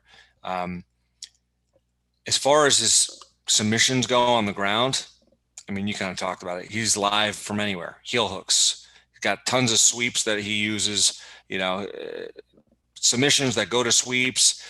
just from anywhere. So he used it to create scrambles, and he'll give up takedowns easy to do that. So I think if Chandler were smart, I don't think he would go for a takedown in this fight. I think he would try to keep it standing and use his striking early. I think that's honestly, I don't think it'll happen, but I think that's really his only path to victory in this fight is to land a big bomb early. If he doesn't do that over time, I think he will fade. The one thing we're forgetting too, right? He looked so awesome in his UFC debut, but I know going into that, a lot of people are like, all right, how's his cardio going to look in the UFC? His first time. And we never got to see that, right? Good for him. He got a knockout in whatever it was, under a minute. But it'll be interesting to see if this fight goes past the, second, third round, what does Chandler look like? My guess is that if he starts getting tired, he's going to resort to his instincts, which is wrestling, and get subbed. So I'm thinking if Oliveira can withstand that onslaught in the first round, and not get clocked by a big shot from Chandler as the fight goes on, I think he's going to start figuring out scrambles, however he does it, sloppy takedown, pull guard, go for a heel hook, get on the ground somehow and catch Chandler. So he's in my lineup, Oliveira. It is a risky play in DraftKings because the downside is, an early knockout, but I think there's a ton of upside. So if you play multi-entry lineups, you probably want both sides of this one. But I got Oliveira in my lineup for our cash game.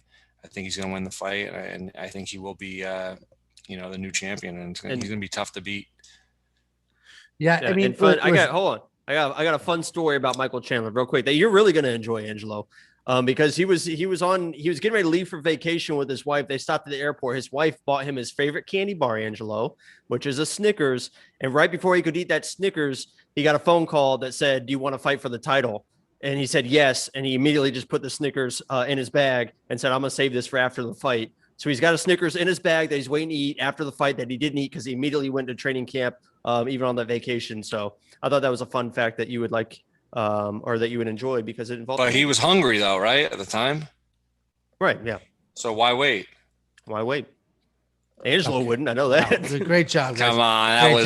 That Snickers sponsorship was just I nailed that. They'll be calling any day now, Angelo. You'll thank me when the checks are coming in. I don't think anybody here is wrong. I just think if you go through their record and see who they've beaten. I think we think you're wrong. You're like, I don't think anyone's wrong.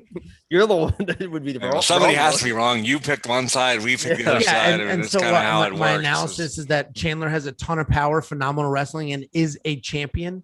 I mean, look at who they've beat. Look at the wars they've been in.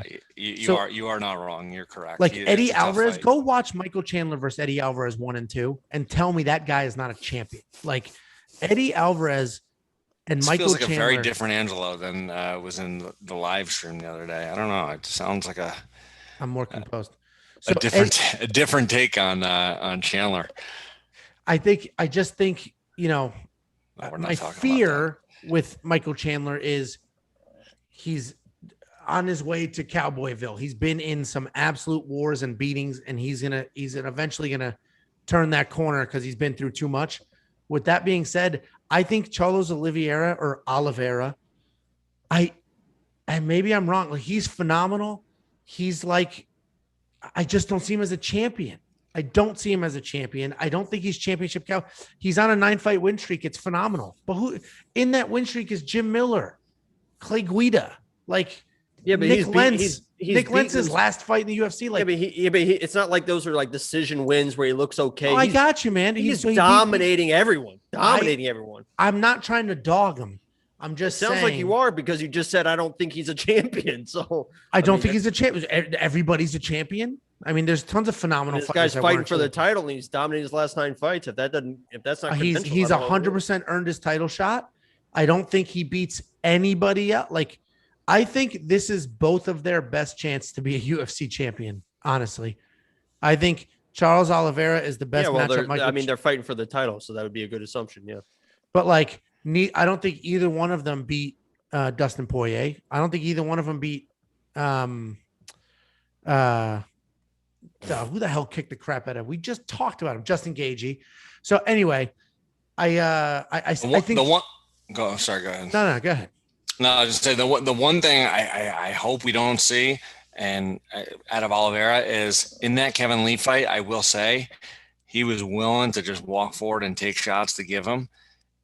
Man, I hope we don't see that early out of him against Chandler, because Lee's powerful, right? But it's a different level of power and popping his step than it is with Chandler early. So I'm hoping he's got a game plan to weather that storm and just do something to grapple or just play it safe, stay on the outside. Yeah, everyone usually, when they want to watch fights, they want to see striking. But I would like to see Chandler on top and Charles using his grappling from the bottom. And I would like to see if Chandler can control Charles on the ground, because if he wins this fight by getting takedowns and controlling Charles on the ground, that would be even more impressive than knocking him out. I think. I don't think Chandler's going to go for a takedown. I don't think so either, unless he gets tired or hurt later in the fight and his instincts. Me and you are in complete agreement that if Chandler wants to win, I think he has to use this. He has to win with his striking. So, but I think it would be unbelievable if he was able to use his grappling and still win. That would be crazy.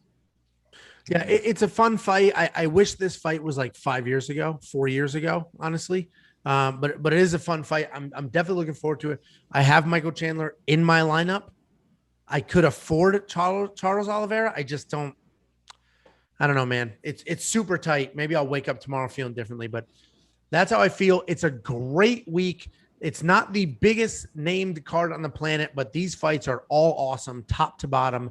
Check out playmkf.com/wewantpicks. Make a deposit. Monkey Knife Fight will instantly match your deposit. And then play $20 or more. And if Jacob hits the lock of the week, you get $10 free. Lots of stuff going on this week. Lots of ways to make money. Lots of ways to have some fun. Check out our DraftKings lineups, our final DraftKings lineups, and our full betting guide the rest of this week. We will see you Saturday. Every single week, we give away DraftKings gift cards to the winner of our free DraftKings contests. Well, now, if you're a member, we have very exciting news. If you're not a member, we still have exciting news. So going forward, starting this week, what we are doing is the winner of the free DraftKings contest will get $15 cash money, not in DraftKings gift card, literally cash. If you want Venmo, we will send you Venmo. If you want it in PayPal, we will send you PayPal. However you take your money, we will send you money. Subscribers will get $15 if they win that free DraftKings contest. If you are a member, you will get $30 if you win. Double. We will double it. You will get $30 from us to you if you win our free DraftKings contest. If you are new here, there is a link in the description below. And in that link, you will join our DraftKings League. And every single week, we do free contests. You go in there, you set your lineup, you compete. It is 100% free. It costs you literally nothing to join, literally nothing to compete. But if you win, and you're a subscriber, you get $15. If you win and you're a member, you get $30, however you want your money. PayPal, Venmo, whatever's easiest for you. If you're not a member now and you want to become a member, there is a join button right below this video. Click that button and become a member. There's also a link in the description of this video to become a member.